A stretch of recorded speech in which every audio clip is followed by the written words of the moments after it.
Welcome to Fiction Audiobooks. If you enjoy the content, like and subscribing would be greatly appreciated. If you have any recommendations for novels, comment below.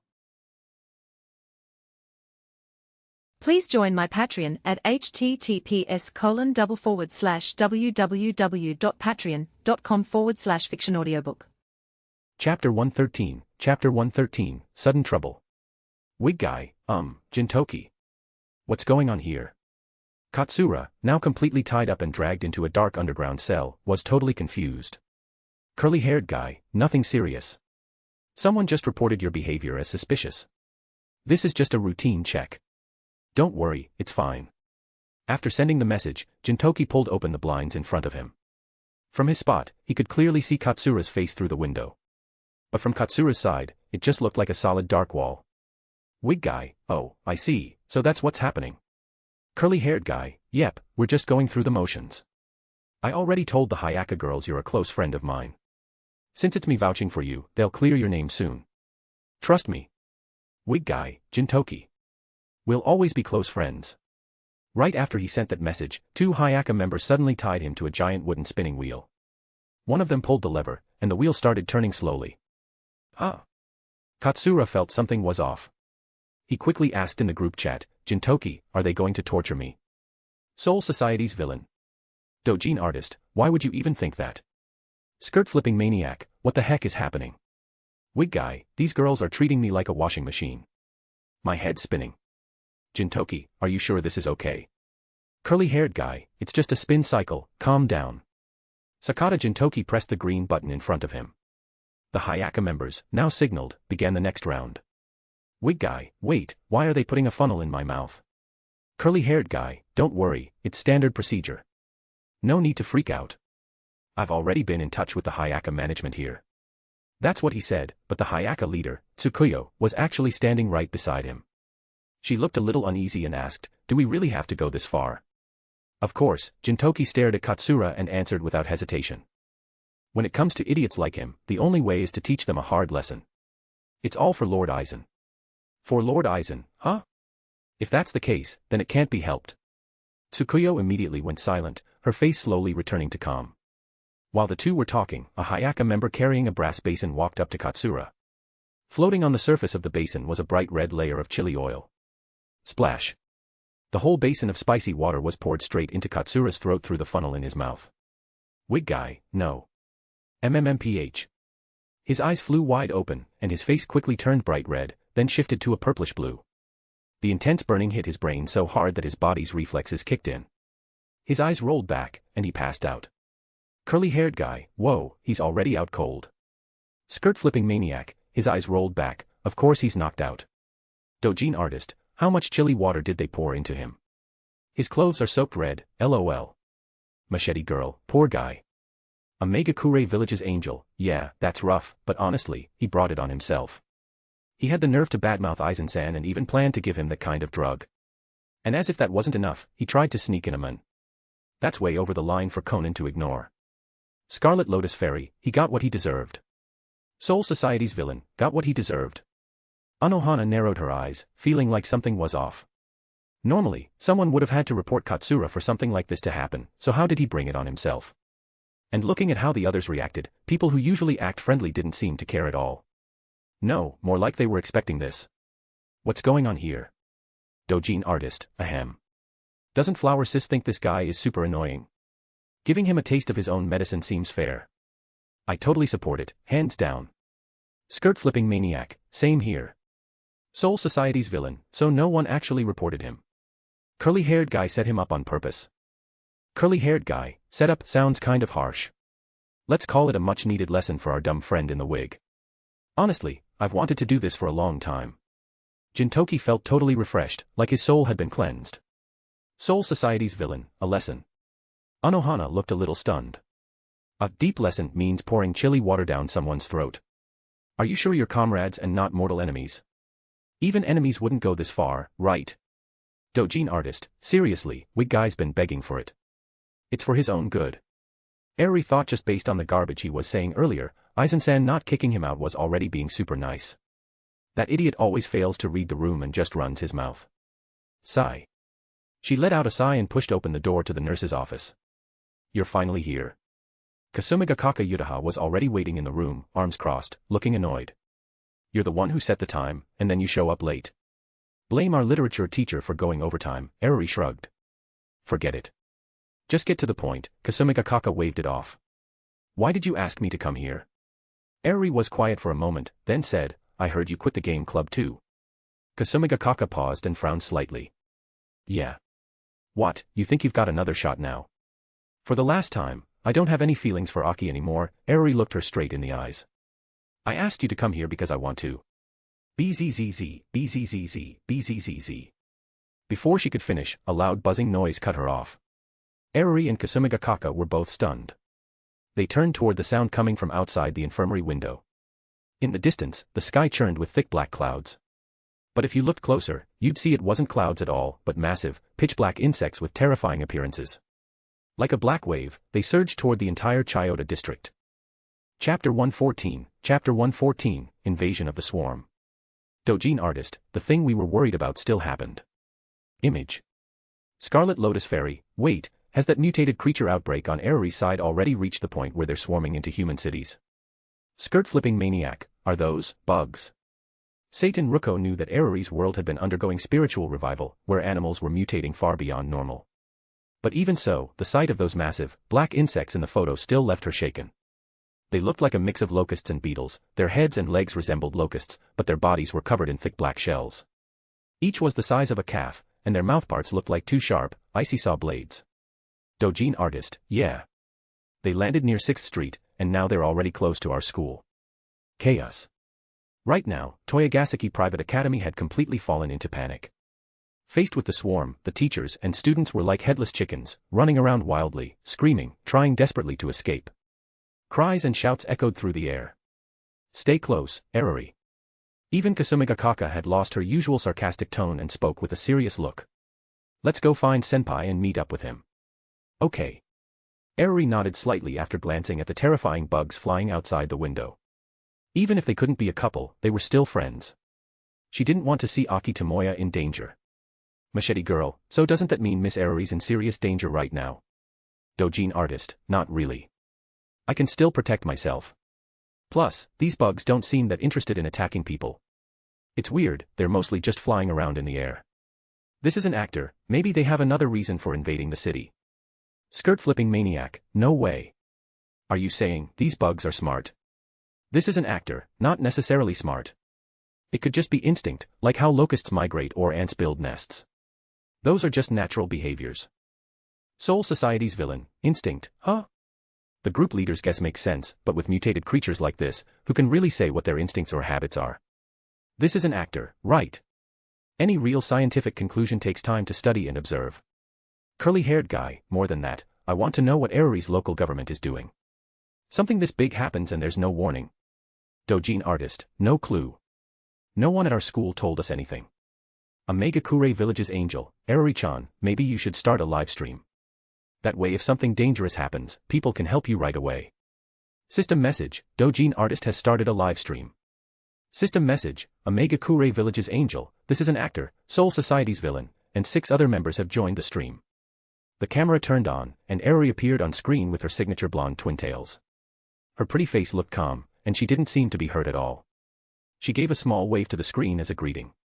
Dojin artist, hold on, switching to theater mode. The image changed from a close-up to a wide shot. Everyone in the chat could now clearly see the chaos in the school. Skirt-flipping maniac, so many bugs. The sky was packed with giant black insects flying everywhere. But most of them didn't seem to have any real goal. They completely ignored the panicking people running around below. Only a few that had landed were using their powerful jaws to chew through and destroy the school's infrastructure, biting through wires, knocking over lampposts, even ripping apart trash bins and benches near the school gate. Scarlet Lotus Fairy, this is so weird. What are these bugs even trying to do? They make such a huge scene just to trash the school. Machete girl, yeah, it doesn't make any sense. Megakure Village's angel, at least they don't seem interested in eating people. That's a relief. Curly-haired guy, wait a sec. Am I the only one who noticed that the system message said, 8 members joined? What happened to calling me by name? Are you saying I, Jin-san, don't even deserve a name anymore? Dojin artist, wow, Jin actually figured it out. You guessed the truth? Skirt-flipping maniac, ha ha ha, maybe it's one of those rare moments of brilliance. Curly-haired guy, what are you laughing at, idiot? You're just like me, nameless in the chat. Shark-faced guy, then maybe Jin-san should go have a talk with the system and ask it to give you your name back. Curly-haired guy, humph, I'll let it go today. Skirt-flipping maniac, not bad, Jin-san. You may lose the fight, but never lose face. Letting it go this time is a classy move. Megakure Village's angel, Eriri, where are you going? Dojin artist, to find Tamoya Aki. Kasumi Gakaka's worried something might have happened to him, so she's dragging me along to meet up with him. This is an actor, that's the smart thing to do. Dojin artist, ahem, don't get the wrong idea. There's nothing going on between me and Tamoya, we're just friends at best. Skirt-flipping maniac, huh? Why are you explaining it like that, Eriri? That's kinda suspicious. Curly-haired guy, yeah, very suspicious. Why the need to explain? Swish. Eriri's face turned red in an instant. I just didn't want you guys to get the wrong idea. To think I haven't gotten over Tamoya, that's all. Machete girl, that doesn't add up. You just told Kasumi Gakaka, don't misunderstand, don't misunderstand, everyone.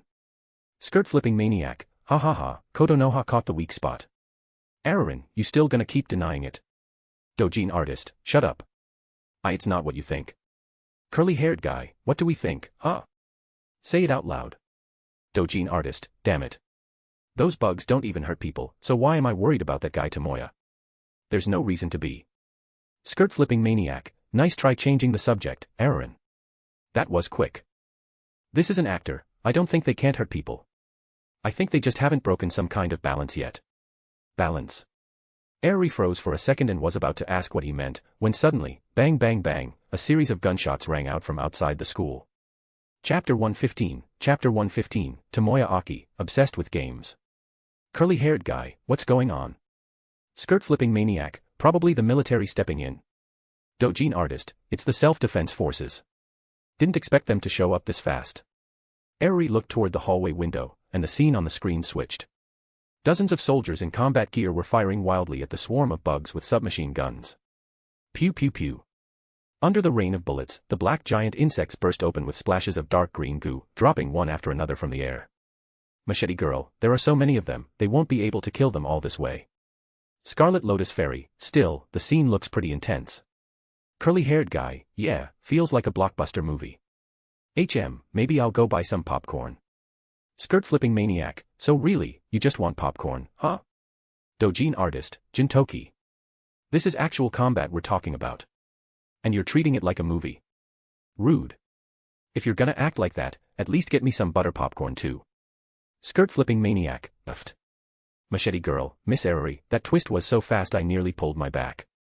Megakure Village's angel, look, the bugs are starting to attack too. On the screen.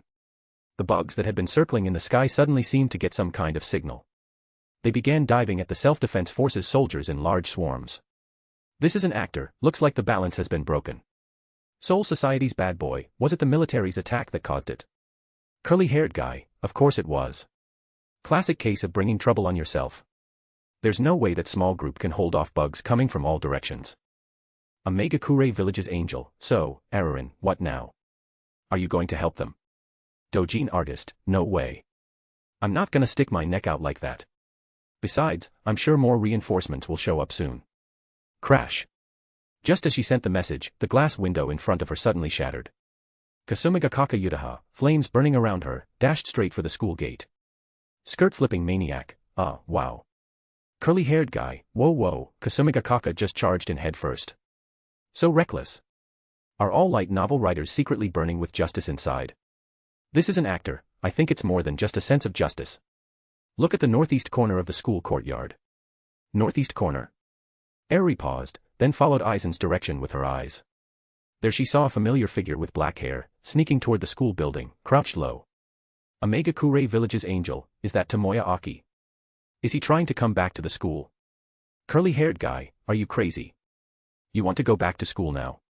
Machete girl, crap, those bugs noticed him. Aki Tamoya thought he was being sneaky, but to the swarm, he was glowing like a spotlight. The only reason he hadn't been attacked before was because the balance hadn't been broken. But now, the bugs, completely out of control, weren't going to let him go. The buzzing of wings filled the air as several bugs flew at him from all directions. Boom. Dark red flames burst out, and the bugs, now burnt to a crisp, scattered in all directions. Kasumigakaka-senpai. Aki Tamoya stared blankly at the long-haired girl standing in flames, clearly shocked. Did you come back just to die, Tamoya-kun? Yutaha Kasumigakaka glanced at him, sending streams of fire from her hands toward the bugs. Stay close and don't run off. But Tamoya, now fully alert, didn't listen. He turned and sprinted madly toward the school building. Curly-haired guy, yeah, he's gone. He ran off real fast. Scarlet Lotus Fairy, what an idiot. This guy really is a fool, huh? A Megakure Village's angel, what is he even thinking? Maybe he suddenly remembered someone important is still trapped inside. Shark-faced guy, could it be Eriri? Skirt-flipping maniac, or maybe it's Megumi Kato. As everyone in the group was guessing why Tamoya ran back to school, Kasumigakaka managed to block his path again. Tamoya-kun, are you not hearing a word I'm saying? Kasumigakaka-senpai, please move, Tamoya said with a deep breath. I have something really important I need to do. It's about my future. If you're worried about Eriri, then stay close to me. Kasumigakaka's tone had a bit of jealousy in it, but her voice softened anyway. If Tamoya was truly worried about Eriri, Yutaha would definitely feel jealous. But it would also prove he was a man who cared deeply for others. That she didn't choose the wrong guy. But what surprised both Kasumigakaka and everyone watching the stream was what Tamoya said next. He paused, clearly confused. Eriri. She probably already went home, right? If you're not worried about Eriri, then why run back here? Kasumigakaka's expression turned cold again. Was he secretly seeing someone else? My laptop, Tamoya adjusted his glasses. I left it in the media room. It has a ton of game data on it. I have to go get it back. Skirt-flipping maniac, his laptop. He came back not for someone, but for his laptop. This is an actor, so it's for that game. Machete girl, he's risking his life, for a game. Has he lost it? This is an actor, for someone who's super into ACG games, a game they made themselves is basically their future. It kind of makes sense. Curly-haired guy, I mean, I get it, but it still doesn't change the fact that he's a dumbass. A total dumbass. Chapter 116, The Not-So-Holy Megumi. Doujin artist, yeah, seriously dumb. Eriri stared silently at Tomoya's back, disappointment in her eyes. She couldn't believe she used to like someone like him. Her brain must have been kicked by a donkey or something. Skirt-flipping maniac, don't be mad, Eriri-chan. Machete girl, he's not worth getting upset over. Doujin artist, don't worry, I'm not mad. Just kind of ironic. I really was an idiot back then. Curly-haired guy, I think you should just drop the back then part. That's the only way to really be honest with yourself. Doujin artist, get lost. Go die. A Megakure Village's angel, looks like even Kasumigakaka is shocked by Tomoya's stupidity. On screen. Right now, Kasumigakaka Yutaha looked completely stunned, like she couldn't believe what she'd just heard. Your laptop. You risked your life for a laptop. Do you even know what's going on right now? Boom. Flames shot out from her palm again, burning two bugs that got too close into charcoal. Yes, I know, Tamoya said loudly, not looking away. I know it's really dangerous at school. But that doesn't mean I can just give up on my dream. Your dream? Kasumigakaka took a deep breath and said quietly, so that means you're willing to give up everything else for that dream. Yes, exactly. Tamoya nodded without a second thought. Then go. I'll hold them off. She turned around and said calmly, but from this moment on, we're total strangers. Senpai. Tamoya froze, eyes wide in shock. But Kasumigakaka Yutaha didn't respond to him. She focused all her attention on the enemies in front of her. Dark red fireballs formed in her palms and shot toward the swarm of bugs. Senpai, thank you. After leaving those words behind, Aki Tamoya turned and ran toward the school building. Sigh. Only after his figure disappeared completely did Yutaha let out a soft sigh, her eyes growing misty. Curly-haired guy, damn it. This is so frustrating. Aki Tamoya really pisses me off. Machete girl, he just left like that. No matter how much you love games, this is too much. Skirt-flipping maniac, I mean, in a way, doesn't this make him kind of a scumbag? Scarlet Lotus Fairy, not kind of, he is a scumbag. Gross. Doujin artist, no, I actually think he's kind of pitiful. Curly-haired guy, huh? Shinigami villain, pitiful. Honestly, with how Aki Tamoya acted, even Anohana felt like drawing her sword and cutting him down. What's so pitiful about a guy this awful? Kasumigakaka's the one who's really pitiful. This is an actor, he is pitiful, in a way. To Aki Tamoya, the game he's making is his whole world and future. His narrow view of things made him blind to what he just lost. Skirt-flipping maniac, oh, I get it now. His harem route totally crashed and burned. Now he's only got Megumi Kato left, right? This is an actor, nope. He's got nothing left now. Slice. Just as Aizen's message was sent, Kasumigakaka Yutaha suddenly got slashed in the right arm by a giant bug in the stream. Bright red blood began to flow. Machete girl, ah. Kasumigakaka's hurt. A Megakure Village's angel, that bug looks kinda different from the rest. Through the screen, everyone could see that the bug looked different from the others. It was black too, but its shape was more like a praying mantis, and its front limbs looked like two scythes. Skirt-flipping maniac, oh no, this is bad. This is really bad. Dojin artist, that's what happens when you try to act tough. Now it's up to Sister Riko to fix things. I'm heading in. Shinigami villain, wait a second, take this with you. Notification, Shinigami villain has uploaded a Zanpakuto Asachi. Price, 50 points. Curly-haired guy, holy crap, a Zanpakuto. A real one. Machete girl, that's a lot of Zanpakuto. Is Flower Lady running a wholesale shop or what? Shinigami villain, sorry, I can't give you ones that have already awakened. You'll have to awaken the Zanpakuto on your own. Skirt-flipping maniac, don't say that, Flower Lady. You've already helped a ton. Satan Ruko had been eyeing the Zanpakuto for a long time, but even Aizen didn't have the skill to forge a real one. Dojin artist, thanks, Flower Lady. Opening the item trade zone, Eriri clicked the buy button for the Zanpakuto. A flash of white light, and a long, thin katana appeared in her hand. It felt strange. The moment she held the sword, Eriri felt a tremor deep in her soul. It was like an invisible thread had tied her and the sword together. But there wasn't time to look into it. She stepped to the window, ready to jump down. Thud. A dull sound of a blade cutting through flesh. The mantis-like bug in front of Kasumigakaka was suddenly sliced clean in half. Dark green goo sprayed everywhere. Everyone froze. Not just Kasumigakaka, even Eriri who was about to jump down, and everyone watching the stream fell silent. Because in front of them stood someone who wasn't supposed to be there. Neatly cut shoulder-length hair, a delicate face. She wore the same school uniform as Kasumigakaka and Eriri, and in her hand was a sword glowing with soft white light. Curly-haired guy, Megumi Kato. Skirt-flipping maniac, what's she doing here? And how did she just show up like that? Machete girl, I didn't see anything at all. Dojin artist, me neither. Could she really teleport or something? This is an actor, nope. She's been hiding nearby for a long time. You just didn't notice her. Skirt-flipping maniac. Machete girl. Dojin artist, no way. Soul Society's villain, some kind of invisibility technique. This is an actor, sort of. It's a different kind of invisibility. She lowers her presence so much that people can't sense her at all. Megumi Kato really lives up to her name. Chapter 117, Strange Bug Swarm. Dojin artist, wait.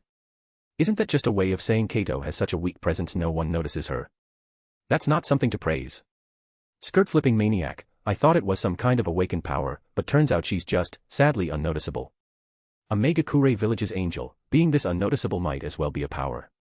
Look, even those bugs didn't notice her. Curly-haired guy, Konan, could you not? The more you say, the more I feel sorry for her. Even those crazy bugs ignored her, that's just depressing, come on. Machete girl, huh? What are those mantis-like bugs on the right chasing? Dojin artist, looks like a drone. Eriri focused her gaze, and the camera zoomed in. Everyone in the stream could now clearly see, yes, it was a drone, and by the looks of it, definitely military grade. Skirt-flipping maniac, is that? This is an actor, looks like the self-defense forces are here. Boom. The wall on the side suddenly collapsed, sending up a huge cloud of dust. The screen quickly switched to the source of the sound. Several light tanks rolled through the gap and slowly entered the school grounds. The crunching of bug corpses under the treads echoed, and the dark green bug goo mixing with the dirt gave off a nasty stench. Kasumigakaka and Megumi Kato looked at each other, both completely stunned. Tanks. At school. Bzzzzzzz. Just then, more drones flew overhead. A calm but firm voice came from their speakers. This is Okada Isamu, commander of the 4th Operations Unit of the National Self-Defense Force. By order of HQ, all mutant creatures in the Chiyoda district will be completely wiped out. Everyone here must leave the school immediately. I repeat, everyone here must leave the school immediately. Soul Society's villain, a full wipeout. Scarlet Lotus Fairy, so they're treating the school as a battlefield now. Curly-haired guy, hey, if those machines really go all out, there's no way the school buildings can take that kind of firepower. Skirt-flipping maniac, Jin-san, that sounded a bit weird, but yeah, the commander already said it, so Eriri should go meet up with Kisame Kaka and the others and get out. Machete girl, what about Aki Tamoya? Isn't he still in the school? Curly-haired guy, forget about him. Let that idiot die. Dojin artist, I don't really want to help him either, but he's still a person. And since that commander made an announcement, he'll probably give us a little time to get ready, right? Boom. A loud explosion. Flames shot into the sky. Smoke followed right after. Eriri felt the ground under her feet shake hard. Dust started falling from the ceiling in little puffs. Skirt-flipping maniac, they're firing. They didn't even wait. Where's the time to prepare? Dojin artist, how should I know? What the hell is wrong with these guys? Don't they care if there are still people inside? Machete girl, Aki Tamoya made it out. You should get out too. Curly-haired guy, TCH. That idiot's still alive. In the stream, Aki Tamoya was hugging his laptop, stumbling and crawling as he ran out of the school building, looking relieved to be alive. But that relief didn't last long. A huge, scary-looking head suddenly burst out of the ground not far in front of him. Skirt-flipping maniac, what is that? A Megakure Village's angel, looks like a rhinoceros beetle. Scarlet Lotus Fairy, that thing's way too big. On screen, the creature crawling out of the ground had thick black armor, curved branched horns, and 6 hooked legs. It definitely looked like a rhinoceros beetle. But its size completely shattered people's idea of what a beetle should be. It was over 10 meters long, and when it stood up on its legs, its head was level with a 2-story building. This thing clearly went against all scientific laws. If you didn't see it with your own eyes, you'd never believe a bug could grow that huge. Even the viewers in the chat, people who had seen plenty of crazy stuff, were shocked. So you can imagine how stunned the people in Eriri's world were. Aki Tamoya, Kisame Kaka, Megumi Kato, and even the soldiers from the self-defense force all stared blankly at the giant beetle, frozen with fear and disbelief. Then the tank drivers suddenly heard the voice of their commander in their earpieces. Fire! What are you standing around for? Shoot now! That thing is our main target for this mission. Yes, sir. The tank crew snapped out of it and quickly hit the fire buttons. Boom, boom. The cannons roared like thunder. The shells hit dead on. A blast of fire exploded from the giant beetle's body. The shockwave was so strong that it flung Aki Tamoya, who was standing nearby, into the air. He tumbled a few times before slamming into the ground with a thud. Scarlet Lotus Fairy, is he dead? Shark-faced guy, probably not. Soul Society's villain, his chest is still moving a bit. He just passed out. Skirt-flipping maniac, he's alive. But the computer he risked his life to save. Completely shattered. That means both his world and his future are gone. Curly-haired guy, serves him right. This is what happens when you dig your own grave. Machete girl, sure, he had it coming, but the self-defense guys were out of line too. They saw there were civilians near that beetle, but they still fired right away. This is an actor, don't get mad. If I'm right, they won't be around much longer. Just after Aizen sent that message, the beetle on screen suddenly lowered its head. Everyone stared in shock as its forked horn began to glow with a strange blue light. Chapter 118, a man'll do anything. Swoosh. A blue blade of wind suddenly sliced through the air, hitting a light tank on the right side of the parking area. Crack. That tank, even though it was covered in thick armor, got sliced apart like tofu. The driver inside was also cut in half, blood spraying everywhere. Curly-haired guy, what is this? A power? Even mutant animals can awaken powers now. This is an actor, it's still an earth creature. If humans can awaken powers, then mutated animals can too. Scarlet Lotus Fairy, but it looks like Kisame Kaka's power is way weaker than this beetle's. Skirt-flipping maniac, for sure. The difference is huge. If we use the power ranking system from Academy City, Kisame Kaka is probably a level 3 at best, but this beetle might already be level 4. Level 3 and level 4 might seem close, but the gap is massive. Take electric users for example. A level 3 might output between 20,000 and 50,000 volts, but a level 4 can go up to 1,000,000 volts. As for level 5, like Misaka Mikoto in the Index series, her max output is said to be 1 billion volts. That's basically real lightning. Machete girl, so, are animals naturally stronger when they awaken powers? This is an actor, not necessarily. I think this bug is special. Dojin artist, special. This is an actor. If they just wanted to clean up a nest of mutant creatures in a school, they wouldn't need to send this many tanks, right? But they also brought drones, and there's even a high-ranking officer giving orders directly. Doesn't that make it special? A Megakure Village's angel, you're saying this tank unit showing up at Toinozaki Private Academy was planned in advance? That their real target was this giant beetle? Scarlet Lotus Fairy, but how would they know the monster would show up at Eriri school? Curly-haired guy, a tracker. There must have been a tracker on it. And this beetle, it's probably some secret military experiment that got loose after some kind of lab accident. Dojin artist, that sounds like something straight out of a movie. Skirt-flipping maniac, a monster version of Resident Evil. Curly-haired guy, shut it. You really don't think my logic makes sense? Shark-faced guy, if this monster was man-made, then the higher-ups must have known its abilities, right? So why send all those soldiers just to die? Curly-haired guy, yeah, why? Dojin artist. That was clearly a "how are you" question. Why are you answering a question with another question? Curly-haired guy, humph. Of course I don't know stuff like that, I'm Jin-san. Isn't it obvious? Machete girl, wow, that was such a confident answer. Skirt-flipping maniac, so Jin-san was just making stuff up again, huh? Good thing I didn't take you seriously. This is an actor. The truth is, those in charge didn't expect this bug to grow so fast. It totally messed up all their plans and assumptions. Clang, clang. Another series of dull thuds followed, more self-defense force tanks broke down one after another. The remaining drivers, unable to handle the overwhelming fear of death so close by, bailed out and ran without a second thought. This scene was also recorded by nearby drones and sent back to the SDF command center. Those bastards. Commander Okada Isamu's face was dark, veins bulging on his forehead. Issue a wanted order, list them all as traitors. Yes, sir, his adjutant responded quickly, then hesitated before asking, Sir, what should we do next? Okada was silent for a few seconds before answering, contact the missile command center.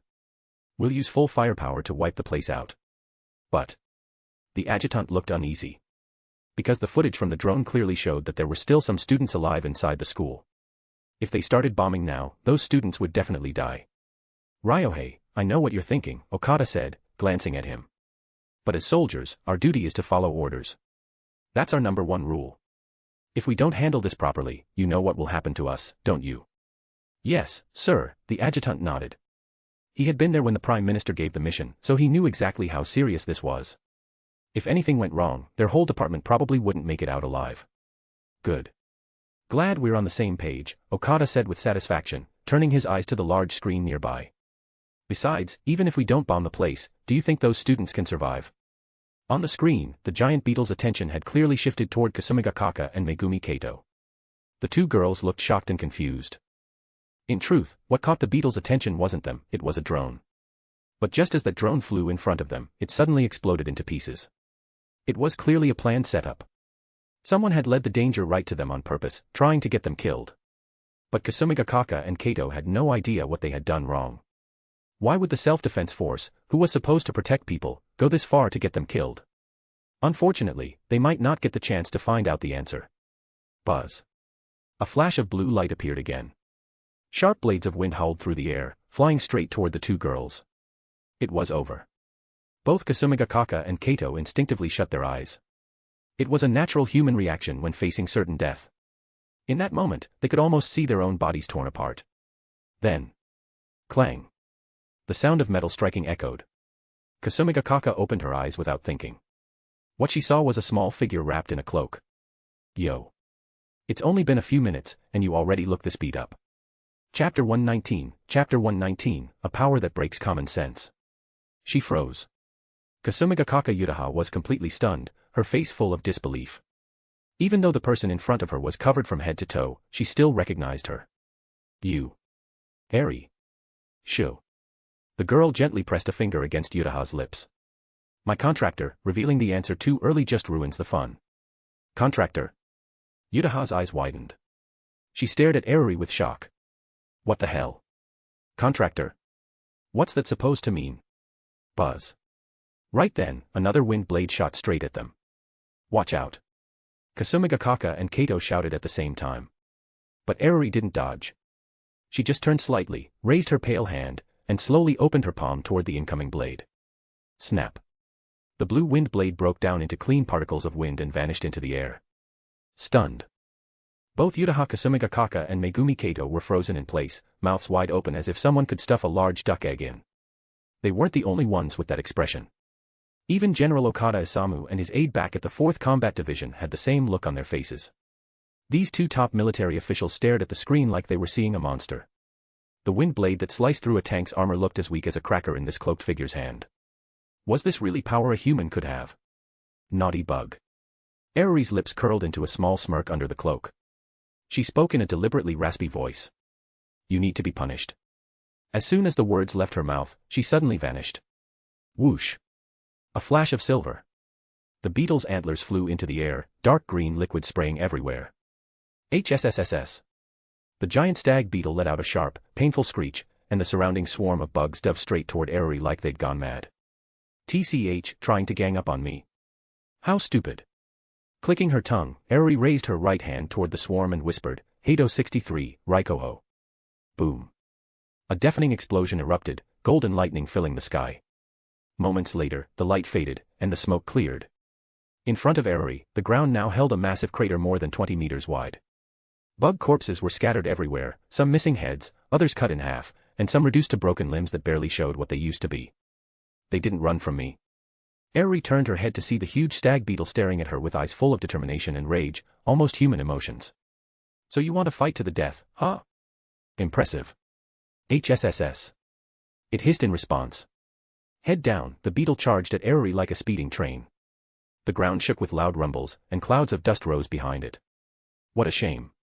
Eriri sighed. She twirled the hilt of her sword and brought it down in a single, clean strike. I was going to let you live. Splat. The silver-white blade cut straight through the beetle, slicing it clean down the middle. Dark green fluid sprayed out, and both halves crashed to the ground. But that wasn't the end. The force of the strike didn't stop there, it continued on and smashed right into the indoor gym behind the beetle. With a loud crash, the whole building collapsed. Shock. Awe. Uchiha Kasumigakaka, Megumi Kato, and even Okada Isamu and his aide, still staring at the screen, looked like someone had grabbed their throats. They stood there, stunned, unable to look away. After a long moment, Okada Isamu slowly came back to his senses and asked quietly, Ryohei. Based on our Special Affairs Division's classification system for ability users, what level would you say this one is? At least level 7, the aide replied after a deep breath, his face serious. Maybe even level 8. Have we ever seen a level 7 before? Okada asked again. No, sir, the aide answered without hesitation. Even the deep-sea demon in the Pacific was only rated level 6. The so-called deep-sea demon was actually a giant octopus over 100 meters long. It once appeared at Yokosuka port and dragged a U.S. Navy destroyer into the deep ocean. That incident was completely covered up, so the general public never knew.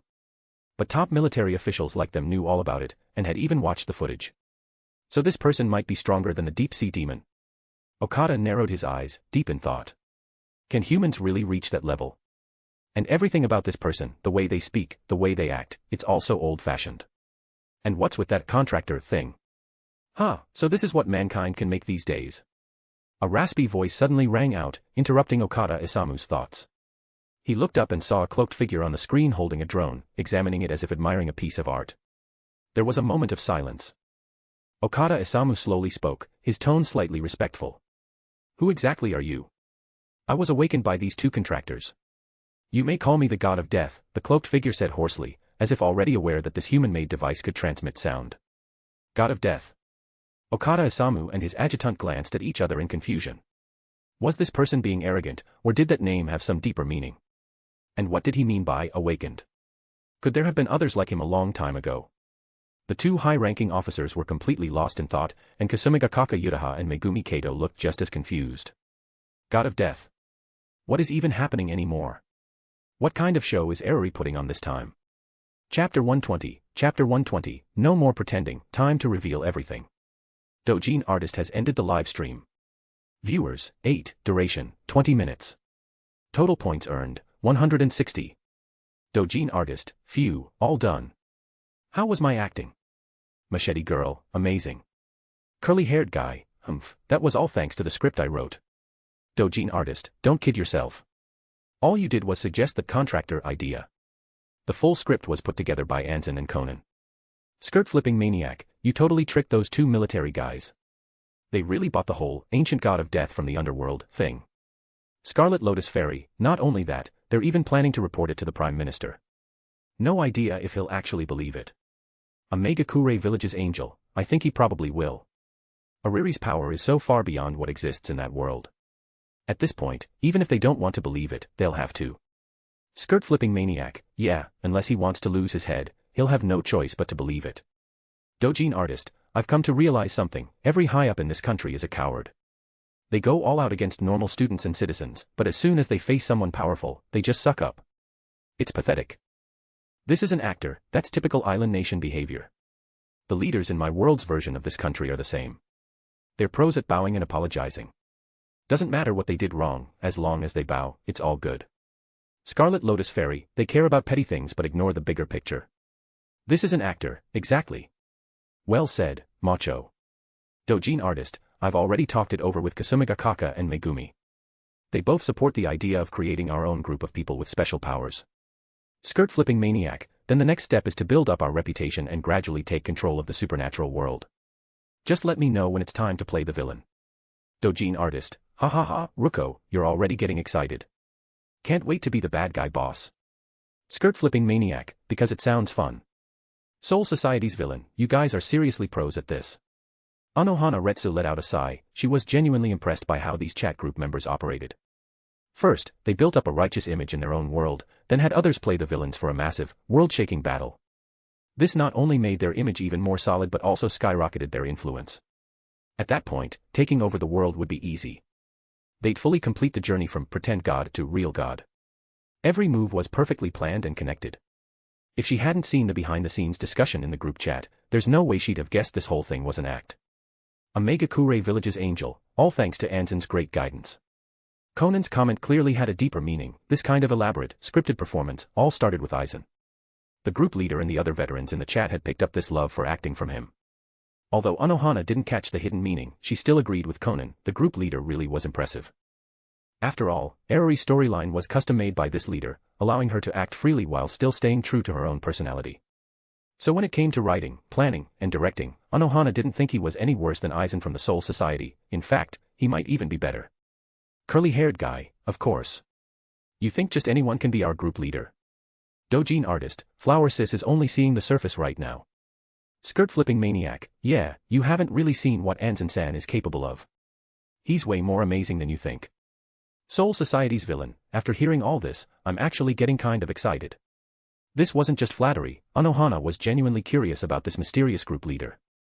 If he could really give her something to enjoy, she didn't mind trying out what it felt like to be in love. Ding ding ding. Just then, hurried alarm bells started ringing out from the hallway. A captain-level meeting. Anohana raised her eyebrows and said quietly, what could be happening at a time like this? According to the original Bleach storyline, the time between Isshin Shiba's sudden disappearance from the human world and Ichigo Kurosaki's invasion of the Soul Society should have been a pretty peaceful period for the Siriidii. It was strange, but she didn't dwell on it. She put down the flower arrangement she'd been working on and vanished with a shuinpa. Skirt-flipping maniac, by the way, is Mr. Katsura still not awake? Curly-haired guy, humph. He woke up once earlier, but passed out again after seeing a baguette. Machete girl, a baguette. Why would a baguette knock him out? Curly-haired guy, because it was stuffed in his butt. Shark-faced guy. Dojin artist, puffed. Skirt-flipping maniac, you really went that far, huh, Jin-san? Machete girl, should we say, as expected of the sadist king. Scarlet Lotus Fairy, wasting food like that. Curly-haired guy, hey, I wasn't just messing around, okay. That guy said some pretty awful stuff. Didn't he need a good lesson? A Megakure Village's angel, that's true, just don't go too far and kill him. Dojin artist, when it comes to certain people, even the gentle Konan won't hesitate to show her cruel side. Skirt-flipping maniac, a moment of silence for Mr. Katsura. Just half a second, he only deserves that much. I still remember when Flower Sis first joined the group, and he called her an old hag. Soul Society's villain, I wasn't mad though. Image. When the image opened, it showed a group photo of all 13 court guard squad captains. Even Anohana, the one who took the picture, was in it. Shark-faced guy, is this a meeting? Soul Society's villain, yeah. The Technology Development Bureau picked up unusual soul activity in East Rakongai. After they sent a scout team, their spiritual pressure all vanished too. This is an actor, it happened in District 14, Rususaku area, right? Soul Society's villain, how did the group leader know that? Anohana was full of doubt and confusion. This whole event wasn't even part of the original Bleach storyline. Could the group leader really see the future? This is an actor, because that area is Aizen's main base of operations outside the Siriidii. Chapter 121, Kisame in Pain. Soul Society's resident villain, headquarters. This is an actor, yep. There's no way Aizen could run holification experiments or build a passage to Hueco Mundo inside the Siriidii, right? Outside of Siriidii, the place he knows best is East Rakangai. More specifically, it's District 14 of East Rakangai, the Ryosaku area. Skirt-flipping maniac, why that place in particular? This is an actor, based on Captain Anohana's timeline, Aizen grew up there 244 years ago. Doujin artist, oh, I see. So in a way, that place is kind of his hometown. Soul Society's resident villain, I'm curious. This part wasn't in the original Bleach story, was it? Where did the group admin get this info? Curly-haired guy, ahem, our group admin has some very special sources. Doujin artist, yep, super special. Soul Society's resident villain, can't you tell me? Skirt-flipping maniac, well, it's not that we can't. We're just worried Flower-chan might not take it well. Soul Society's resident villain, don't worry, even if you tell me the group admin is actually Aizen, I can handle it. Skirt-flipping maniac, ahem, everyone. I didn't spill the beans, okay. Flower-chan figured it out herself. Doujin artist, I saw that. Honestly, Anson-san gave away way too many clues. Who else but Aizen himself would know that much about his own past? This is an actor, Tight Kubo. Doujin artist, pfft. Fair enough. Can't argue with that. Soul Society's resident villain, so, the group admin really is Aizen. A Megakure Village's angel, not the Aizen from Soul Society. Soul Society's resident villain, got it. You guys are really good at this act. Anohana's lips twitched hard. Even with her calm nature, she was on the verge of cursing. Aizen in the Naruto world and the Gintama world were both played by the group admin. And now there's even some Aizen virus. She seriously fell for all their nonsense. Doujin artist, actually, we didn't plan it like this. We just wanted to mess around with Gintoki for a bit, then you, Flower-chan, walked right into it. Honestly, it's all Gintoki's fault. Curly-haired guy, the hell it is. Doujin artist, you're the one who came up with the Aizen virus idea. If not you, then who? Skirt-flipping maniac, yeah, Gintoki was the one who pitched the idea. Scarlet Lotus Fairy, the source of all evil. Curly-haired guy, you girls are getting more and more out of hand. When Flower-chan joined the group, I was still muted, alright. And now you're blaming me for this. Doujin artist, of course. You're the group's official scapegoat. Curly-haired guy, shut it, you shameless blondie. What the hell is a scapegoat tool? Get rid of it. I don't want such a sad title. Skirt-flipping maniac, calm down, Gintoki. When something goes wrong, someone has to take the blame. If not you, then who? Hang in there, maybe you'll get used to it over time. Curly-haired guy, get used to it. No way. How could anyone get used to something like this? Soul Society's villain, no need to argue. I'm not blaming anyone. And even if someone has to take the blame, it shouldn't be you guys. Skirt-flipping maniac, well. Doujin artist, is Hanane hinting at something with that comment? Curly-haired guy, no, that's not a hint. That was basically saying it outright. It's pretty obvious. What Anohana Retsu meant was, if someone really has to take responsibility, it should be the group leader, not anyone else. Of course Aizen understood. He smiled a little and said, if Captain Anohana needs help with anything, just say the word. To be honest, he never planned to hide his identity in the first place. It was all these silly group members who made a big deal out of it, and Aizen never bothered to correct them. He didn't think it was worth it. And there was no need. In his eyes, as the group leader, he was basically the parent of this group. No matter how ridiculous the members acted, they were still his kids. He'd take care of them. Soul Society's villain, oh my, so Anson-san is saying any kind of help is okay.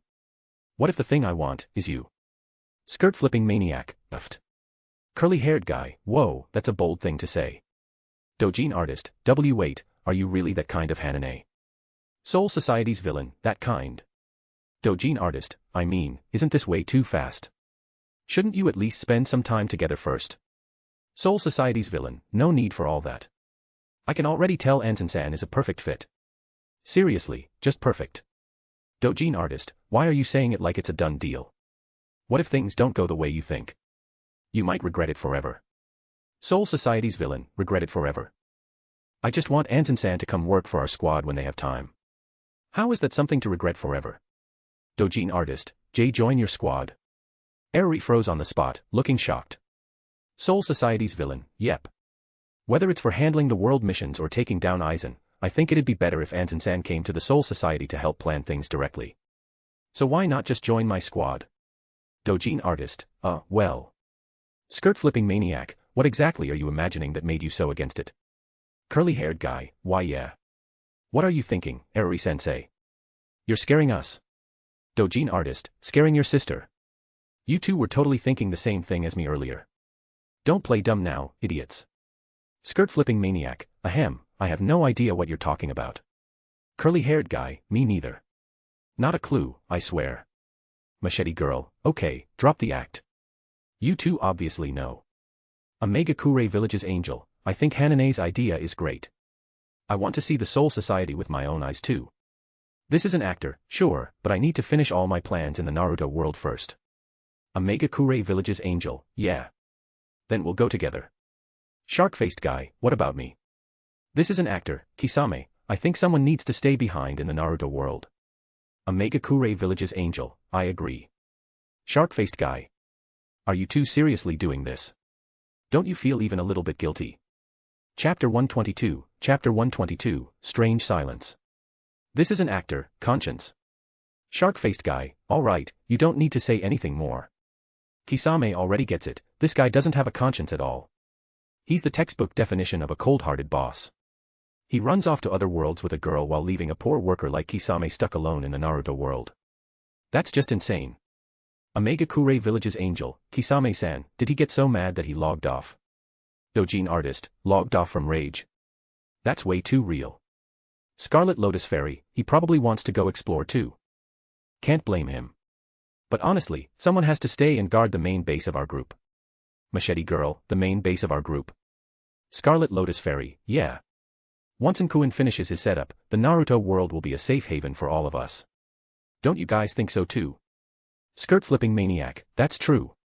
If something really bad happens in our own worlds, Aizen-san's place would be the safest fallback. Machete girl, really bad? It can't be that serious, right? Curly-haired guy, just think about it, Konoha-chan. What if the invader in your world wasn't yellow level, but purple? Machete girl, that. Konoha's body trembled. A chill ran through her.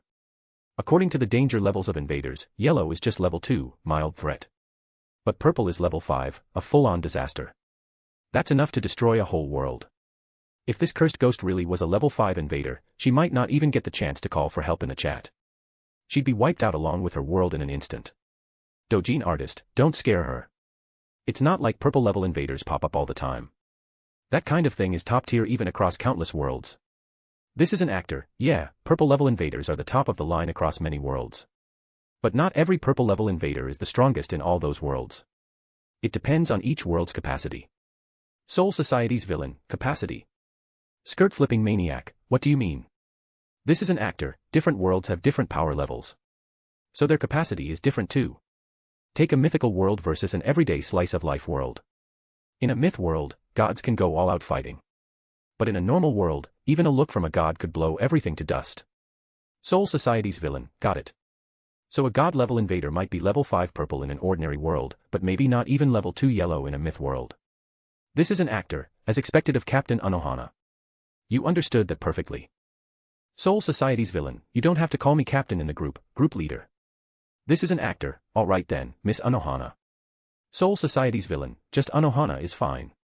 Since we're only role-playing here, don't go all polite like Aizen Sōsuke. If you get too deep into the role, it's hard to come back out. This is an actor, are you worried I'll completely turn into Aizen? No need. I've always known I'm Aizen. Soul Society's villain, I see. Looks like I was overthinking it. Anohana suddenly felt that even without the role of Aizen, this group leader might still turn out to be a remarkable person. And honestly, he was starting to be kind of enjoyable to talk to too. Dojin artist, after seeing your explanations, I'm feeling a little creeped out. Is it possible that gods like that really exist in my world? Skirt-flipping maniac, I don't know about your side, but they definitely exist over here. And I'm not even scared. Dojin artist, that's exactly why I am scared, because I don't know. What if one shows up one day, and just one look from it could wipe out the world? This is an actor, don't worry. I've already updated the emergency protection settings. If your world gets an alert about a purple invader, you can instantly teleport to the Naruto world. Of course, you'll need enough points for the teleport. Machete girl, got it. Always keep 500 points on hand just in case we need to escape. Dojin artist, oh crap, I need to start saving up points. My life's on the line here. Soul Society's villain, by the way, even if someone finishes a world mission and becomes the ruler of their world, they still can't beat a purple invader. This is an actor, normally they can. Even if the enemy is a real god, the world ruler can use the world's laws and rules to erase them completely. Skirt-flipping maniac, whoa, so being a world ruler is that powerful? This is an actor, becoming the ruler means you have full control over your world's rules and laws. Basically, you're the only one in charge. You can even absorb the whole world into your own body. Soul Society's villain, absorb into your body. Machete girl, wait, does that mean? This is an actor, yup. I was totally fooling Kisame earlier. A world that's already under full control doesn't need anyone to stay behind and guard it. Scarlet Lotus Fairy, I got tricked too. Skirt-flipping maniac, +1. Dojin artist, +2. Omega Kure Village's angel, +3. Curly-haired guy, ahem. So, are you saying there are cases that don't follow the usual rules? This is an actor, some invaders have rules and powers that go beyond what your world can handle. Like Eriri said before, these are beings at the very top across countless worlds. Wig guy. Dojin artist, uh-oh, is the wig guy awake? Wig guy, it's not a wig. It's Katsura. And wait, wasn't I going to the Yoshiwara job fair with Gintoki? Why am I in jail? Skirt-flipping maniac, huh? Mr. Katsura, did your memory just skip? Machete girl, he probably erased that painful memory himself. I mean, that French bread. Dojin artist, please stop. I can see the image in my head now. Wig guy, French bread. You mean this kind? Image. Scarlet Lotus Fairy, why does it look like someone already took a bite out of that? Skirt-flipping maniac, Mr. Katsura, did you eat that? Wig guy, yeah. Silence. The whole group fell into an awkward silence. No one knew whether or not they should tell him. That bread had originally been stuck up his butt. Chapter 123, Chapter 123, The Awakened Katsura Kotonoha. Wig guy, huh? Why did it suddenly get so quiet? Skirt-flipping maniac, it's not that it suddenly got quiet, everyone's just too shocked by you. For a moment, nobody knows what to say. Curly-haired guy, you actually managed to eat that filthy thing. You're insane.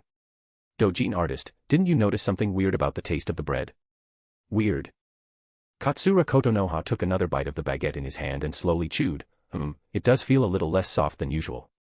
Skirt-flipping maniac, what do you mean, less soft? That's not the problem is the taste. Didn't you smell something off about it? Wig guy, not really. Actually, I found the smell kind of familiar. Honestly, it's like this bread and I come from the same roots. Could this be a gift from the heavens? Katsura's face suddenly turned serious, his expression oddly solemn. Dojin artist, gift from the heavens, my ass.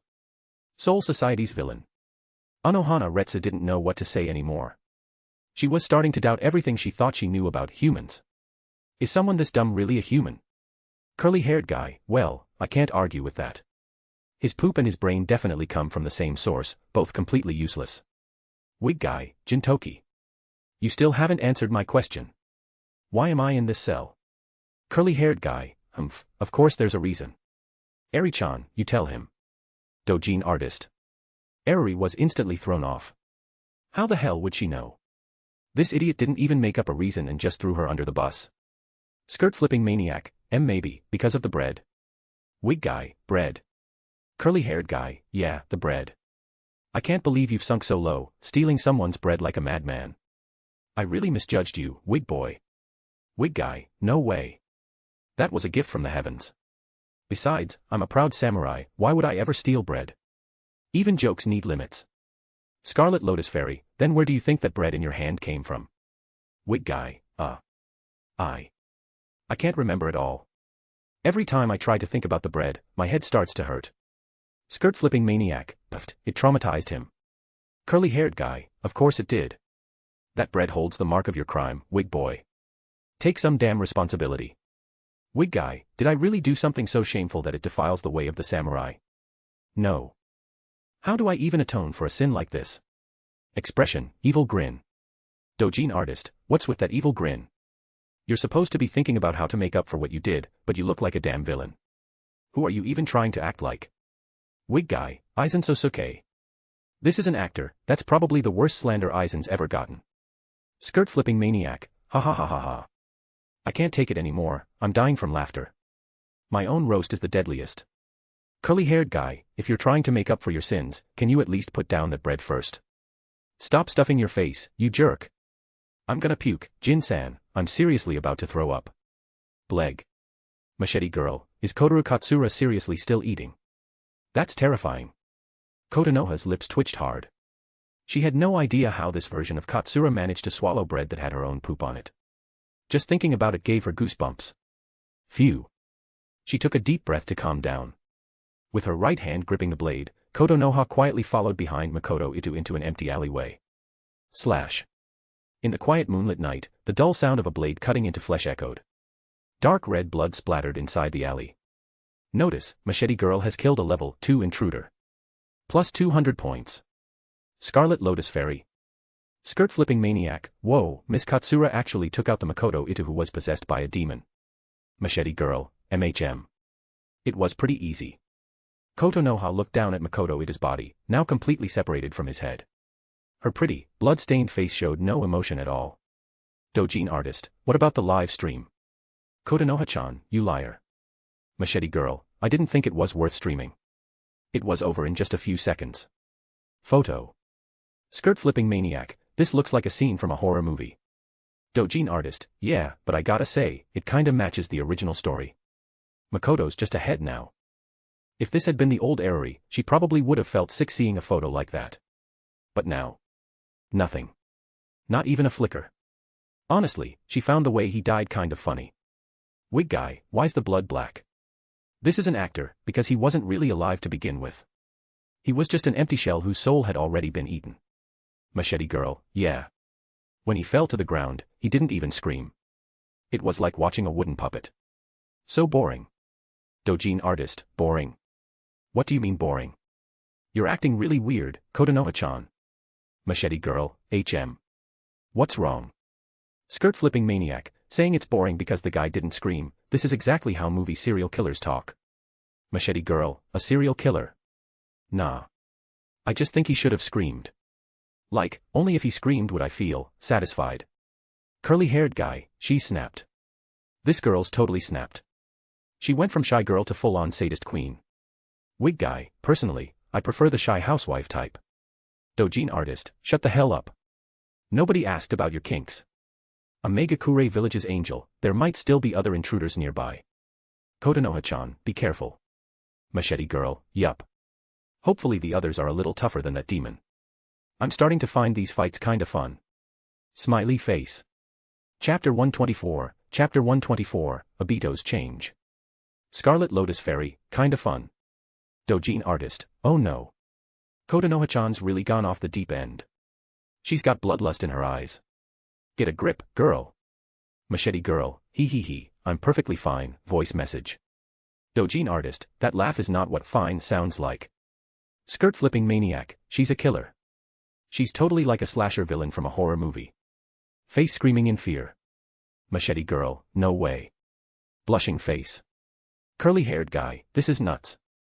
She's like a completely different person now, like someone flipped off her limiter. Wig guy, Gintoki, I wanna flip a switch down below too. Can someone tell the staff I need to use the bathroom? Curly-haired guy, shut up. No one cares right now. Bad guy from Soul Society, Miss Kotonoha, if you're interested, why not come over to my side? There might be a good fight coming up. Doujin artist, is it about that thing in East Rakongai again? Skirt-flipping maniac, don't tell me Hana's already turned against Aizen. This is an actor, she wouldn't do that unless she had a sure win. A Megakure Village's angel, a dangerous criminal who escaped from a hell-like prison. That means they must be pretty strong. Soul Society troublemaker, they're alright. A bit stronger than your average squad captain. Kotoba-chan, wanna join? Doujin artist, pfft. Stronger than a captain, and that's just alright. Cleaver girl, sorry for interrupting.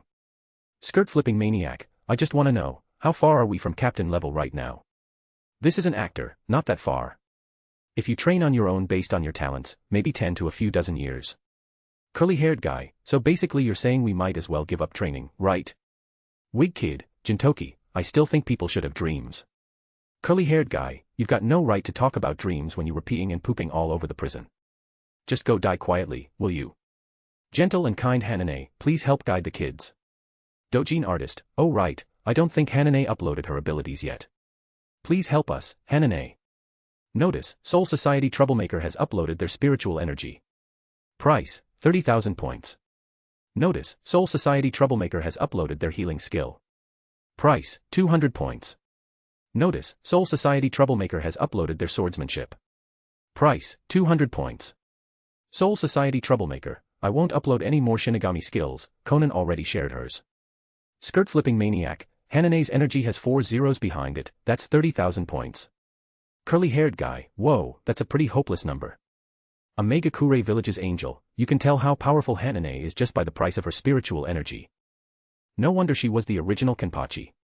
Dojin artist, TCH, even if we added up everyone's points in this whole group, we probably wouldn't hit 30,000. It's late. I say we all just go to bed. Wig kid, a true samurai doesn't give up on their dreams over something like this. I'm staying up all night.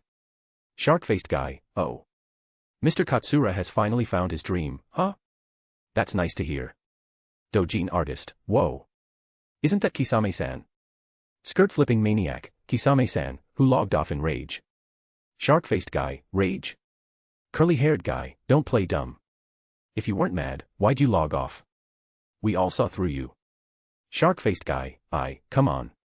I logged off cause I had something to do. No idea why, but Obito suddenly came to see me. Kinda weird. Skirt-flipping maniac, Obito.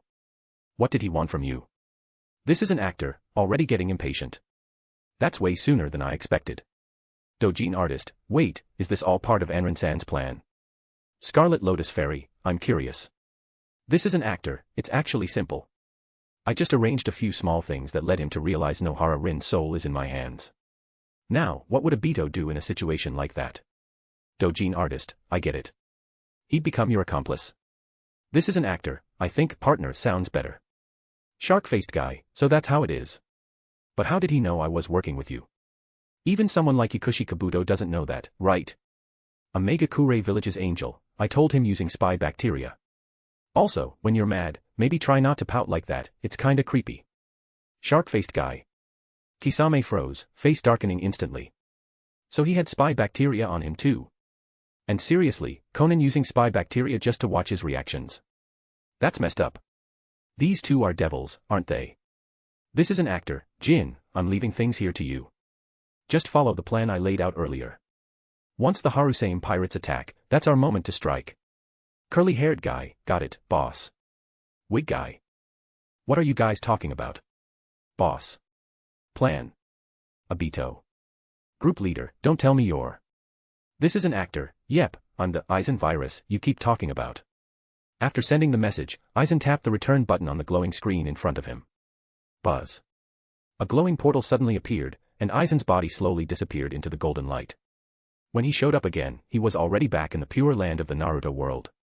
In a grand hall, Konan looked at him with a gentle smile and said softly, "Welcome back." "Yeah, I'm back," Aizen replied, calmly sitting down on the central throne. Let's move ahead with our original plan now. Chapter 125, I'm an even worse than Ching Ji. Machete Girl, morning, everyone. Scarlet Lotus Fairy, morning, Kotonoha. Dojin Artist, morning. It's still afternoon where I am. Skirt Flipping Maniac, I was just about to sleep. Dojin Artist, sleep. Who are you planning to pick today, Rui-chan? Smirking emoji. Skirt Flipping Maniac, pfft, can we drop that joke already? It's your fault for messing around every day. Now Misaka keeps giving me weird looks. Curly-haired guy, weird how? Skirt Flipping Maniac, like, not the way you'd look at a friend, it's all dreamy and affectionate. I'm starting to avoid her. Facepalm emoji. Dojin Artist, pfft, ha ha ha. Rui-chan, you're killing me. Skirt Flipping Maniac, you're laughing. This is all your fault. This is an actor, maybe it's not just your imagination. What if it's real? Skirt-flipping maniac, no way. Anson-san, don't scare me. Trembling emoji. Scarlet Lotus Fairy, if it's true, what would you do, Rui-chan? Just go along with it. Dojin artist, ha ha ha, just go along with it, I like that. I'll always support Rui-chan. Skirt-flipping maniac, how could I go along with it? I'm totally normal, I only like guys who are both mature and cute. Omega-kure Village's angel, mature and cute. Soul Society's villain, is it okay to call a guy cute? Machete girl, there are some, I guess. Maybe like those who wear skirts and eyeliner. Dojin artist, isn't that just a cross-dressing guy? I didn't think Rui-chan was into that. Impressive. Skirt-flipping maniac, I'm done. I can't keep talking to you people. Dojin artist, don't be mad. Come on, tell us, what do you even mean by mature and cute? I don't really get it. Scarlet Lotus Fairy, you're pretending not to get it. We have someone like that in the group. Machete girl, wait, don't tell me. Wig guy, that's right, it's me. Skirt-flipping maniac. Scarlet Lotus Fairy. Curly-haired guy. Dojin artist, Katsura, did you forget to look in the mirror this morning? If you had even a tiny bit of shame, you'd never say something like that. Wig guy, it's not a wig, it's Katsura. Shame is the enemy of all samurai. Any samurai with dreams must never be bound by something as silly as shame. Dojin artist, in that case, why don't you just run down the street naked? That'd really show how little shame you have. Wig guy, there's a big difference between having no shame and being indecent. A noble samurai would never do something indecent. Curly-haired guy, so you think dressing like this isn't indecent? Image. Image opens. In it, Katsura is proudly crossing his arms, wearing a floral kimono. Skirt-flipping maniac, Is that the Hayaka uniform? Dojin artist, my eyes. They're burning. Wig guy, this is just part of my job, okay.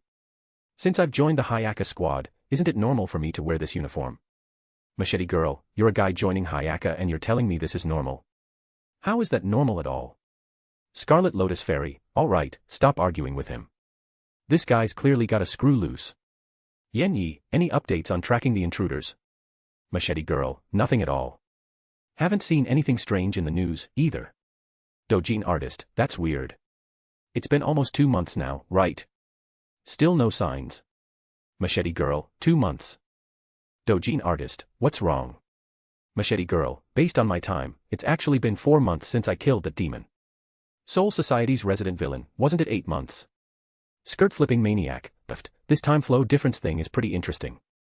Curly-haired guy, it's been 1 month. I remember clearly, Aizen left us just a month ago. Wig guy, long live President Aizen. Dojin artist, long live my ass. That's something you say for someone who's dead.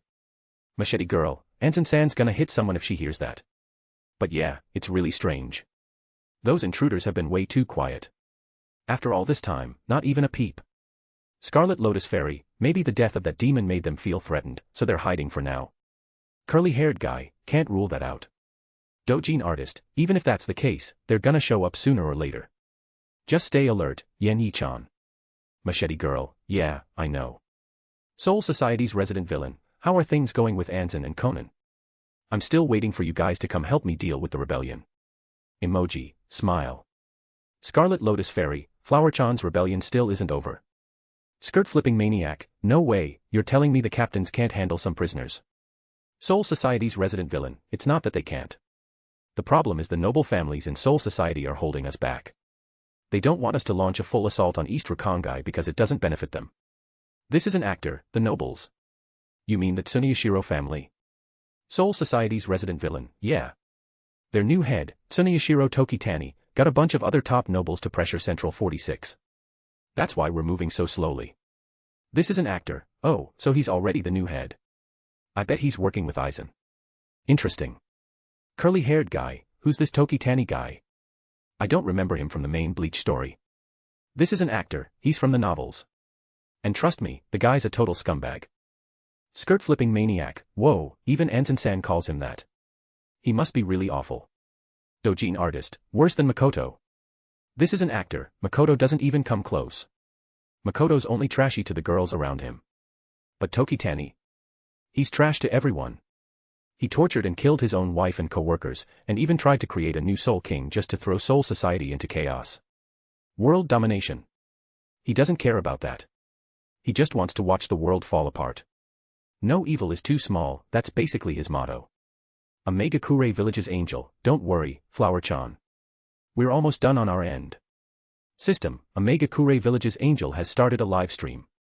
Chapter 126, Chapter 126, The Ninja World's Advance Team Gathers. System, this is an actor, Soul Society's resident villain, curly-haired guy, and 6 others have joined the live stream. Curly-haired guy, ha ha ha. My name shows up.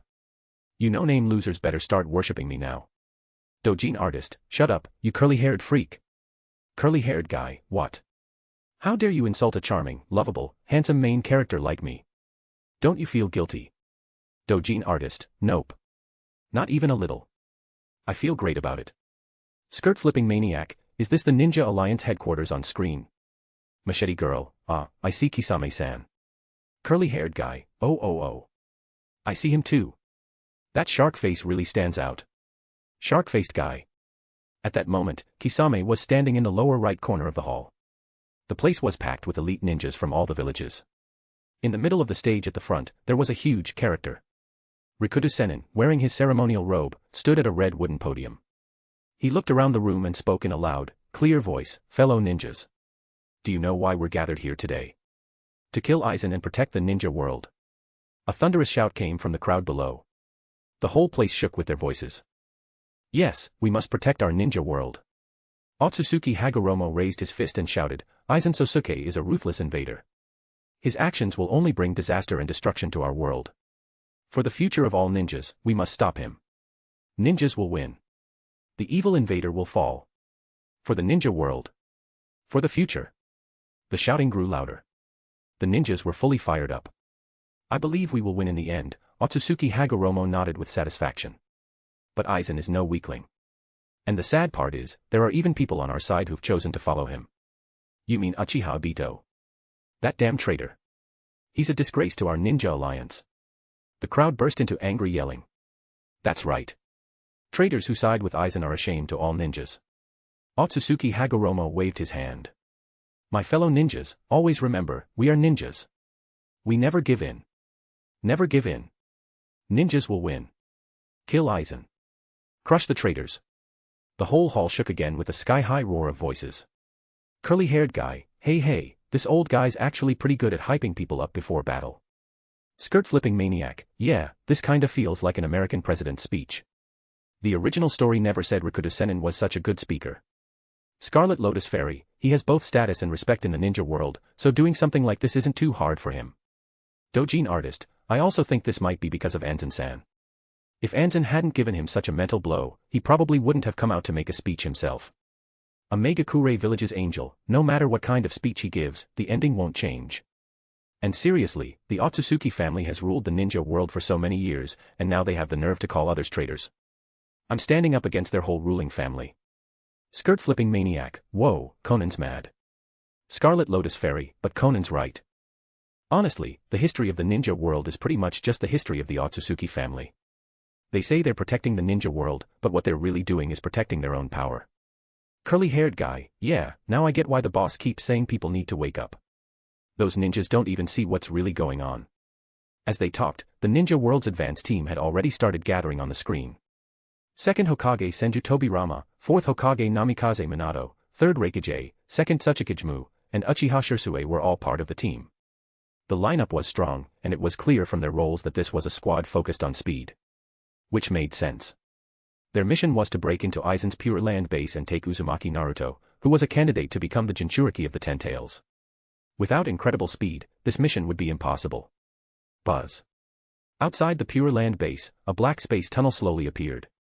Senju Toby Rama and the others stepped out and looked up at the huge palace in front of them. So, this is the enemy's hideout. The third Raikage grinned.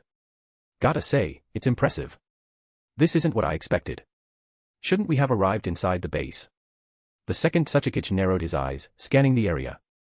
Yeah, seems like the space marker was off. Senju Toby Rama frowned deeply, clearly concerned.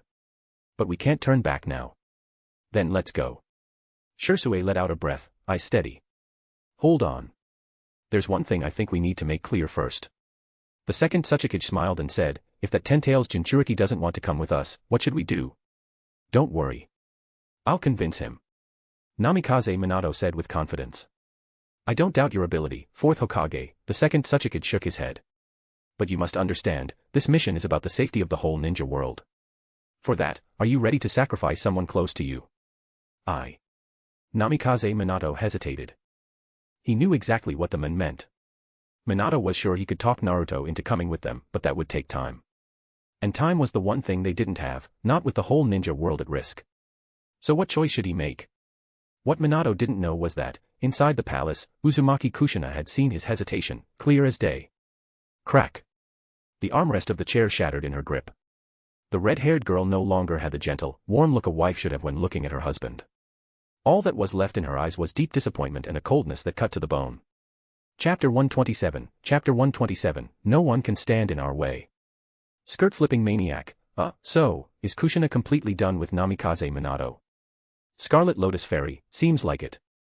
If you put yourself in her shoes, it's really disappointing to see the fourth Hokage hesitating like that. Dojin artist, yeah, I wouldn't be able to take it either. Nothing's more important than your own kid, not even the ninja world. Soul Society's villain, but this is exactly what makes Namikaze Minato the real fourth Hokage. In the original story, he was the same, willing to give up his family for the good of the village. Curly-haired guy, the boss probably predicted Minato would act this way, that's why he let Kushina see it with her own eyes. Now she has no choice but to fully side with him. This move didn't hurt anyone physically, but it sure hit where it hurts. I'm gonna remember this one. Wig guy, I'm taking notes. The boss really is our role model. This is an actor. If I said this was just a coincidence, would you believe me? To be honest, Aizen really didn't plan for things to go this far. No matter what Namikaze Minato or Kushina chose to do, it had nothing to do with his next steps. He's not into stealing other people's wives either. In fact, he would have been happy to see those two reunited. But of course, it turned out like this. And now, like it or not, he's the one being blamed for breaking up a family. Curly-haired guy, we believe you, we believe you. Wig guy, we get it, boss. Megakure Village's angel, just promise me something. Even if you do want to do something like that again, at least don't do it in front of their kid, okay? This is an actor. Aizen, sitting on the throne, twitched the corner of his mouth slightly. If it weren't for all the underlings watching, he probably would have cursed it out loud. Well. Now that's a familiar face. Kinkaku grinned wide, eyes locked on Senju Toby Rama. This guy came back to life too. Uchiha Shursue, huh? Pakura glanced at him with clear disdain. Someone like him doesn't deserve to be mentioned in the same breath as Lord Aizen. Daring to invade this place, they're really asking for it. Ringo Emuri shook her head with a sigh. Our third Raikage can be a real headache sometimes. You look pretty angry, Miss Kushina. Hosuki Mangatsu licked his lips and turned his eyes to her. Want me to take care of the fourth Hokage for you? Kushina lifted her head, her gaze full of killing intent. Get lost. Geez, how boring, Hosuki Mangatsu shrugged. I was just trying to help. Good morning, everyone from the Espada. Calm and unhurried, Aizen spoke from his throne. As you can see, we have some uninvited guests. But first, let's enjoy some tea. The room went quiet. Everyone waited in silence for the tea to be served.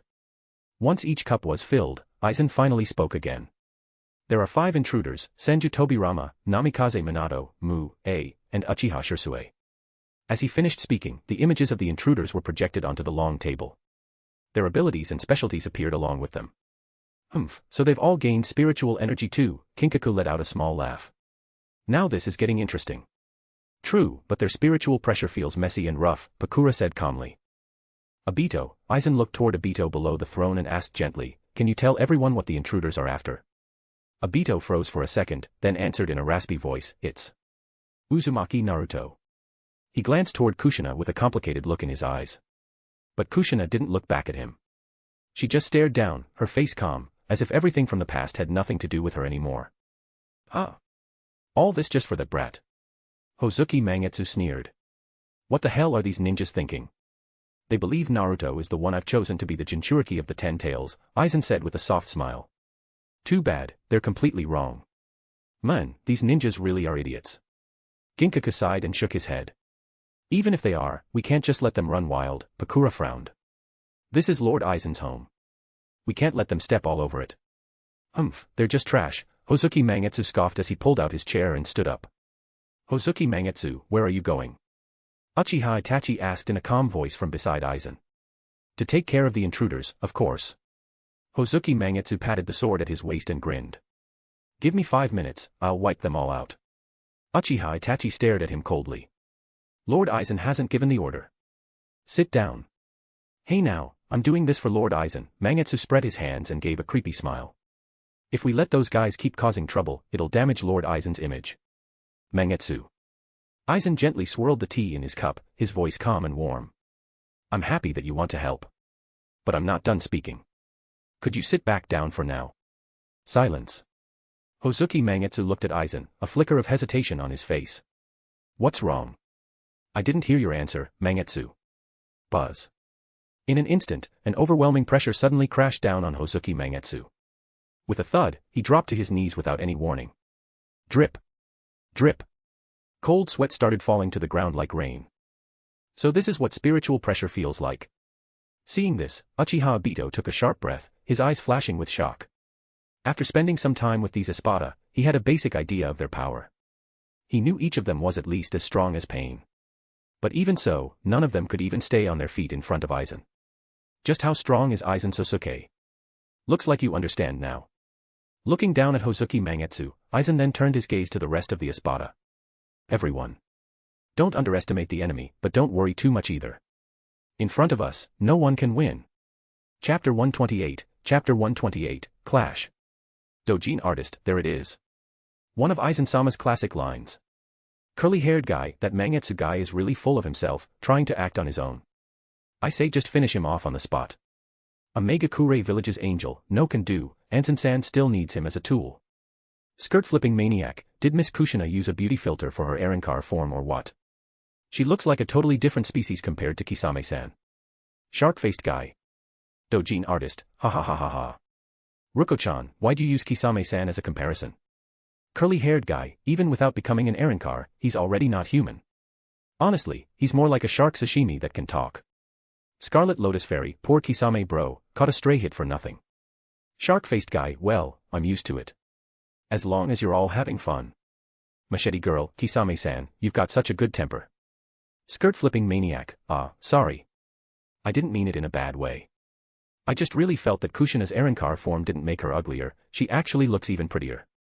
Machete girl, yeah, I kinda feel the same. The mask turning into a crown didn't take away her beauty, it made her look even more elegant. If she was called the Blood Red Pepper before, now she should be called the Blood Red Princess. Wig guy, well, not bad. Expression, feeling something. Machete girl, feeling something. Dojin artist, what the heck do you mean, feeling something? You're seriously a pervert, wigman. Wig guy, it's not a wig, it's Katsura. Curly-haired guy, I actually think that Pakura's not bad either. Her mask turned into glasses, right? She gives off that smart and classy vibe. Plus, she's super loyal to the boss, feels kinda like the secretary who's always by the big boss's side. A Megakure Village's angel, oh. So that's how Jin sees it.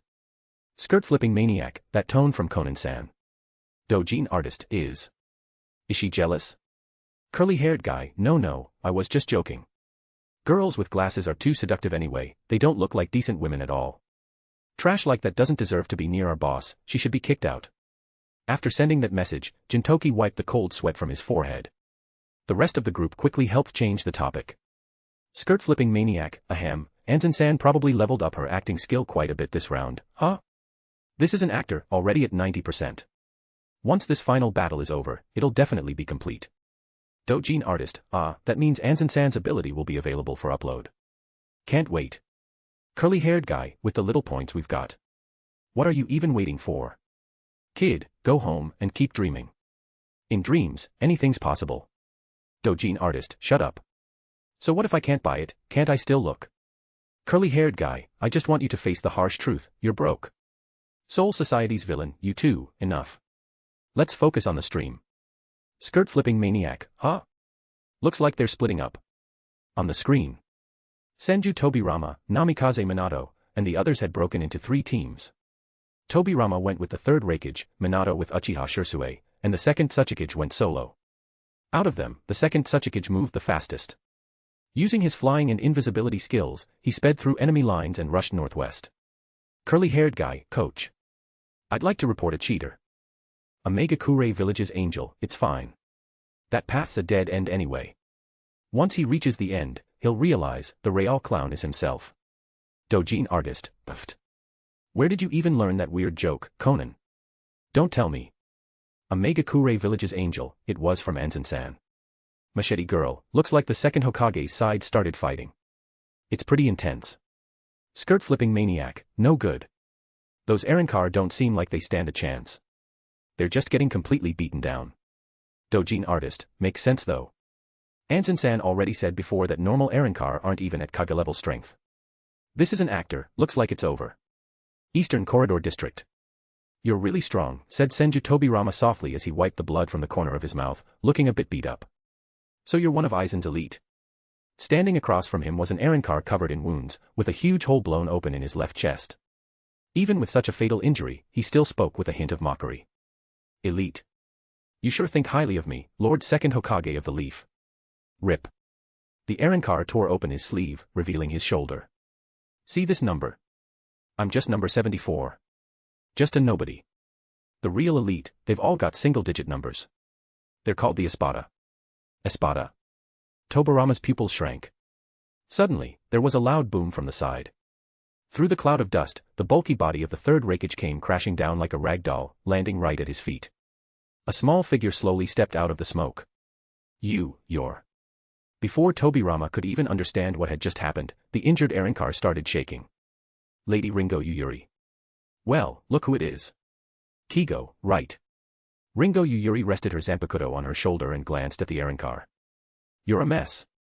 I'm sorry. No need to apologize. You're about to die anyway. As she spoke, Ringo slowly walked forward, her sharp eyes studying Tobirama. So you're the second Hokage. I've heard a lot about you. Who are you? Tobirama's face turned serious. He could feel a deadly sense of danger from this Arankar girl. Espada number 8, Ringo Yuyuri.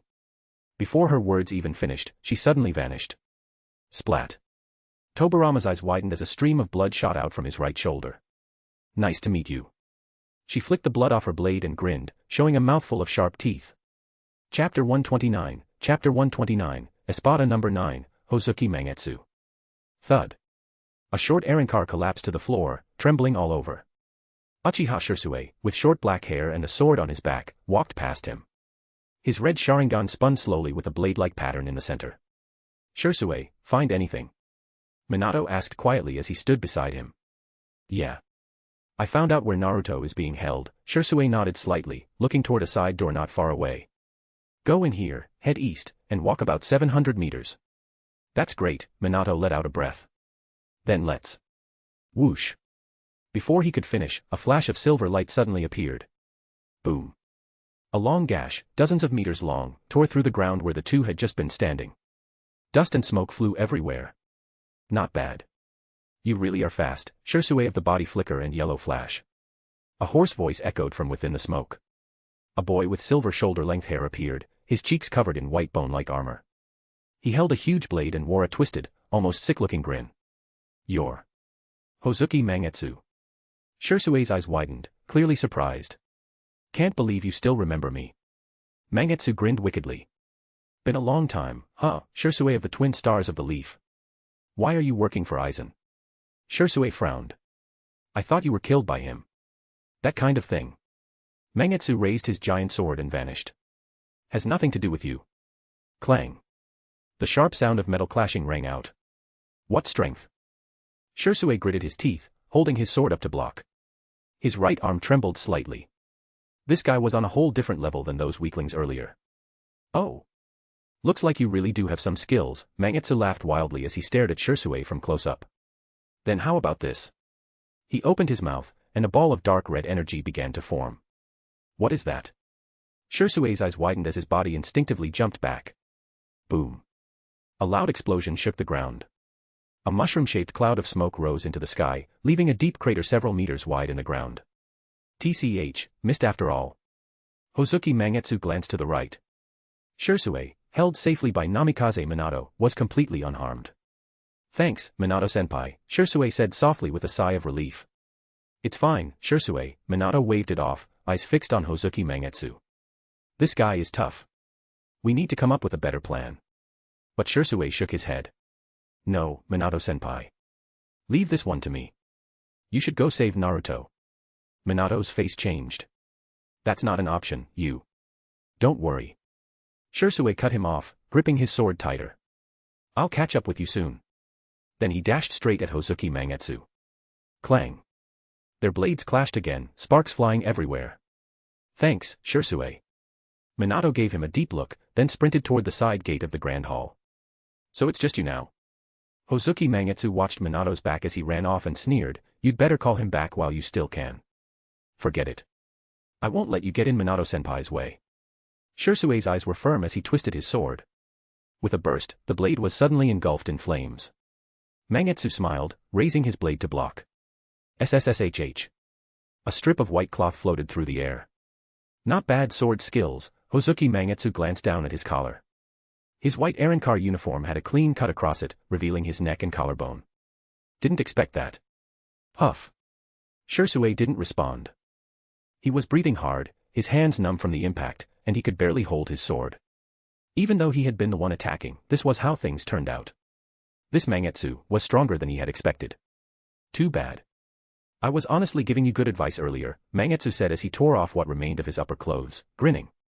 If your Minato-senpai charges in like that, he's gonna die badly. What do you mean? Sōsuke frowned.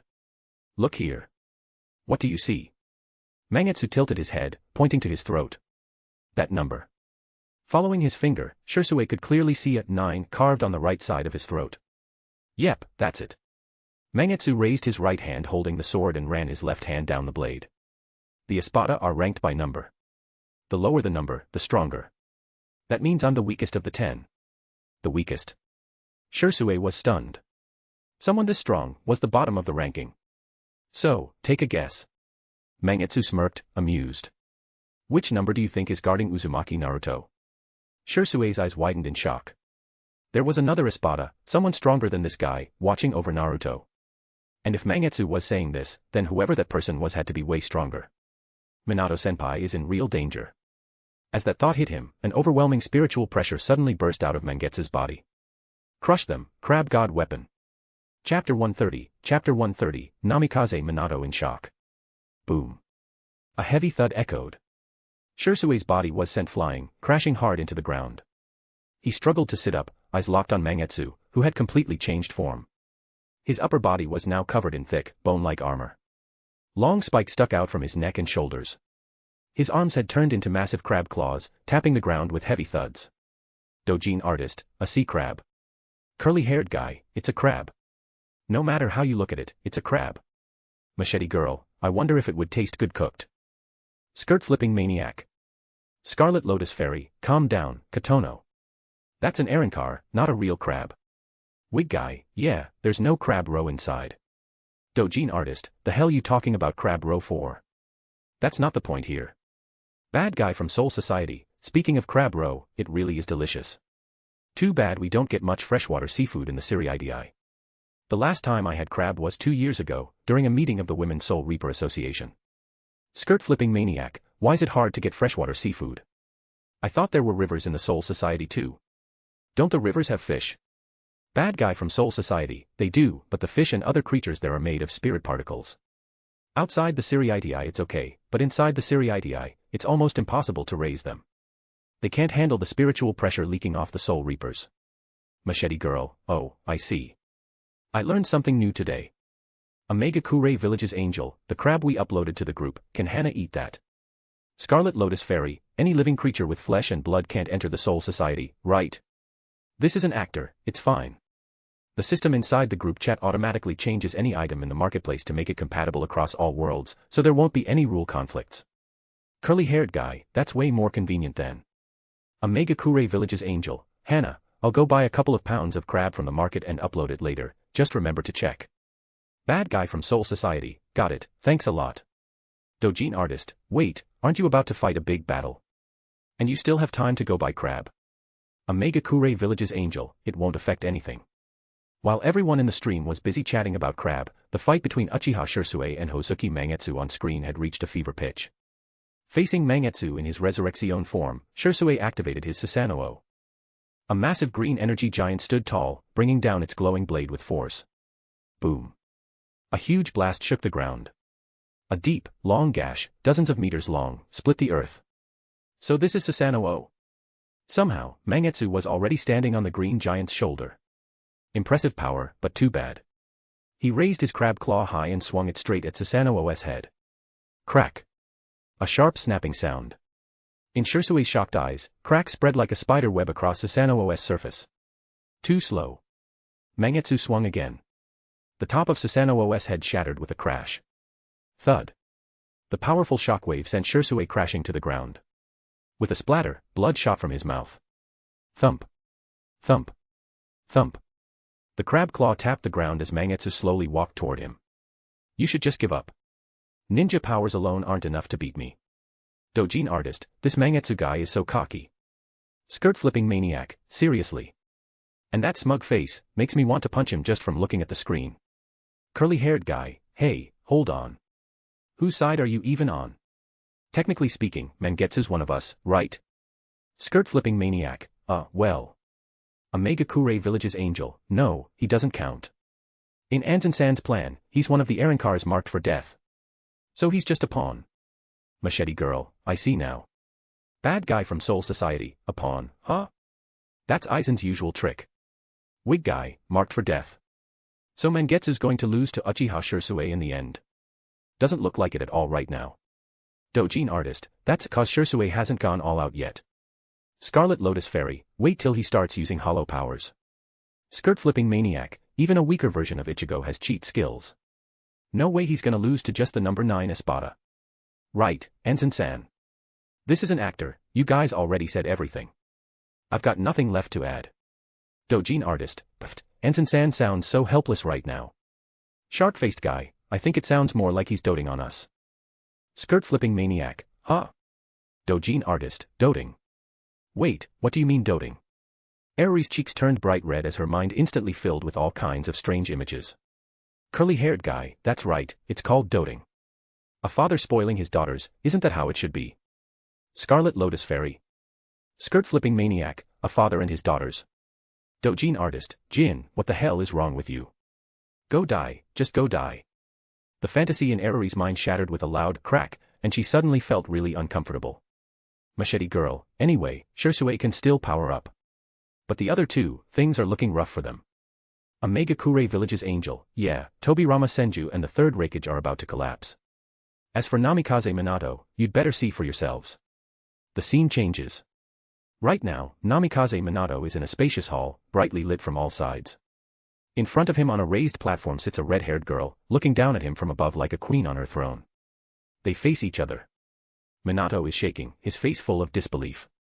Kushina. Whoosh. A golden chain slices through the air, aimed straight at Minato's chest like a sharp dagger. Chapter 131, Minato's Temptation. Swish. Minato dodges the chain's strike just in time. Staring at the red-haired girl in front of him, his eyes filled with shock. Kushina, what are you? Why did you dodge? Kushina smiled slightly, her lips curling. Didn't you say you'd die for me? Was that a lie too? Buzz buzz buzz. The golden chain twisted in the air like a snake, circling a few times before returning behind Kushina. Minato frowned, staring hard at her. Are you really Kushina? She looked exactly like the Kushina he remembered. But her personality, her actions, the way she spoke, it all felt so different. So now you're even doubting who I am. Kushina stood up and suddenly vanished.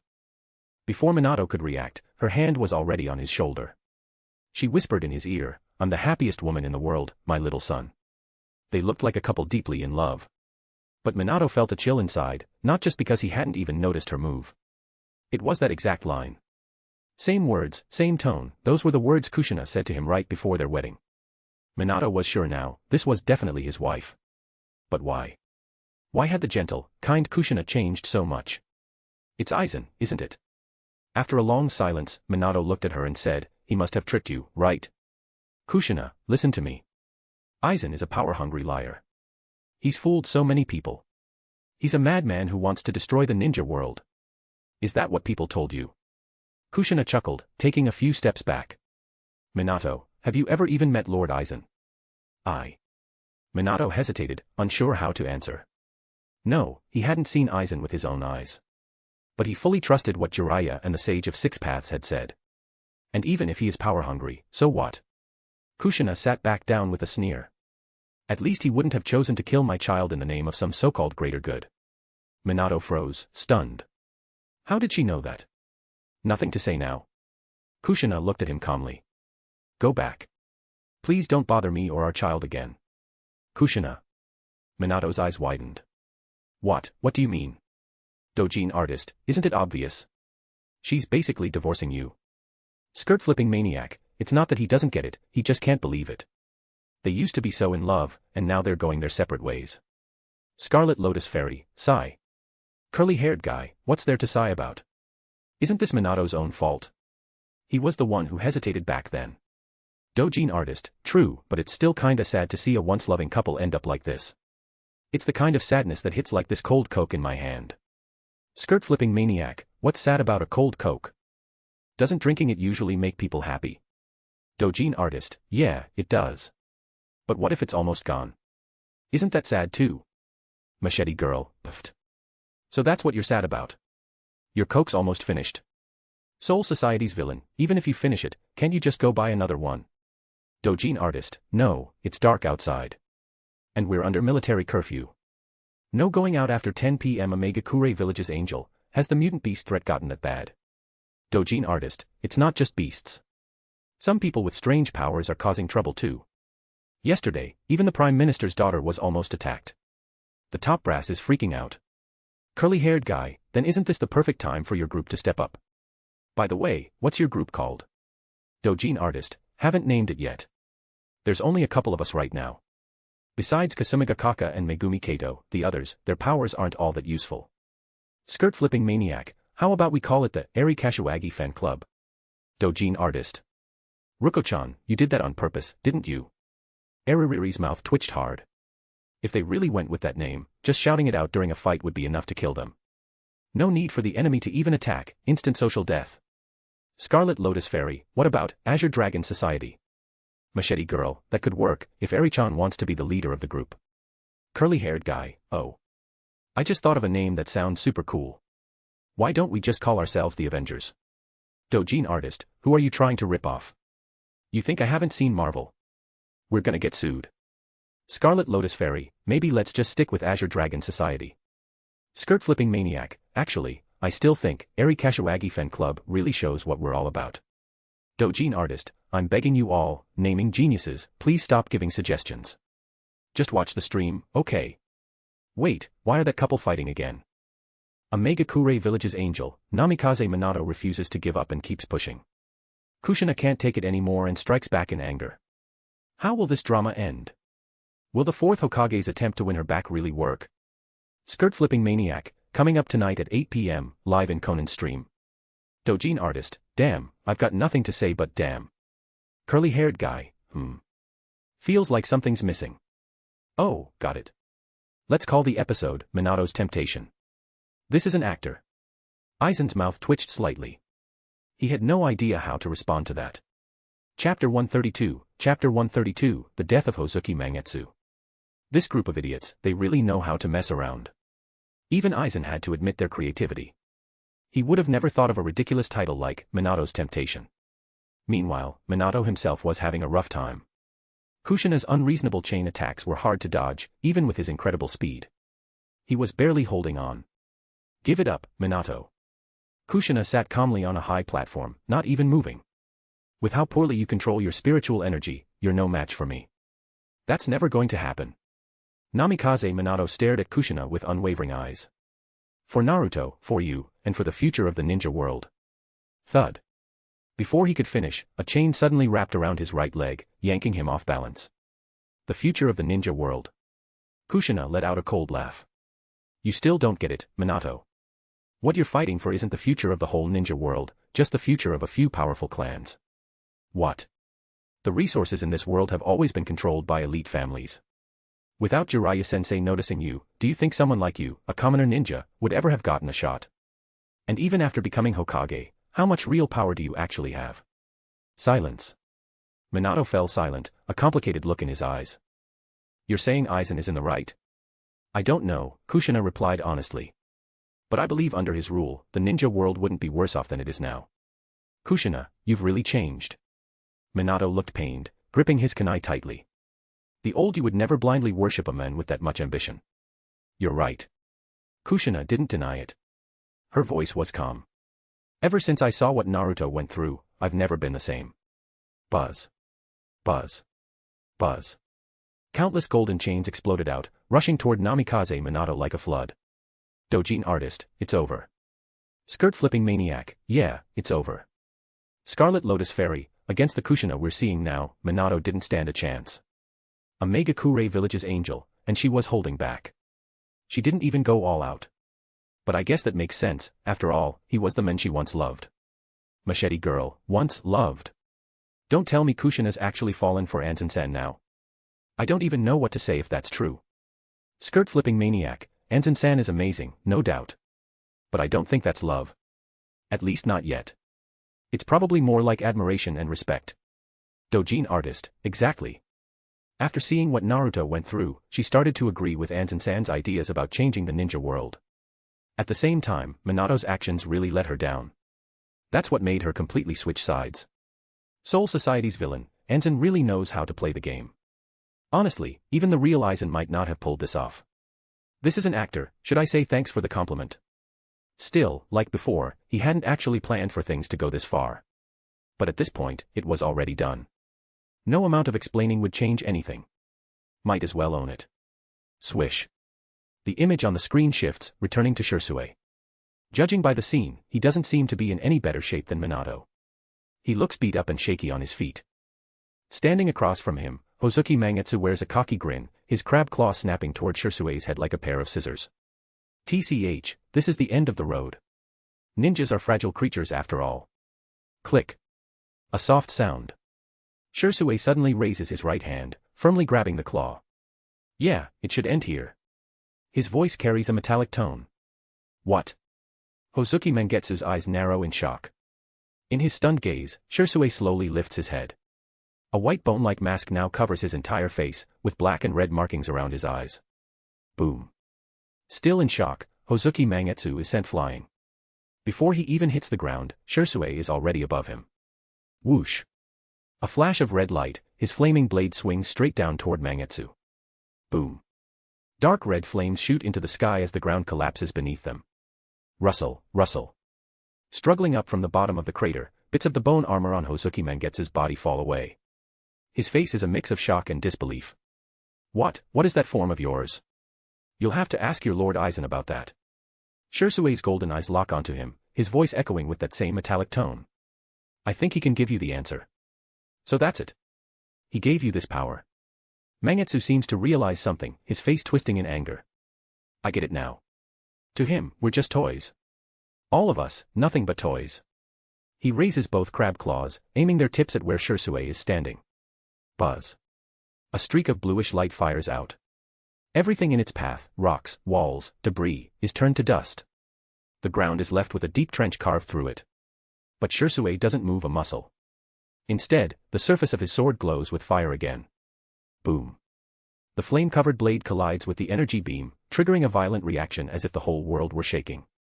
Moments later, a thunderous explosion erupts.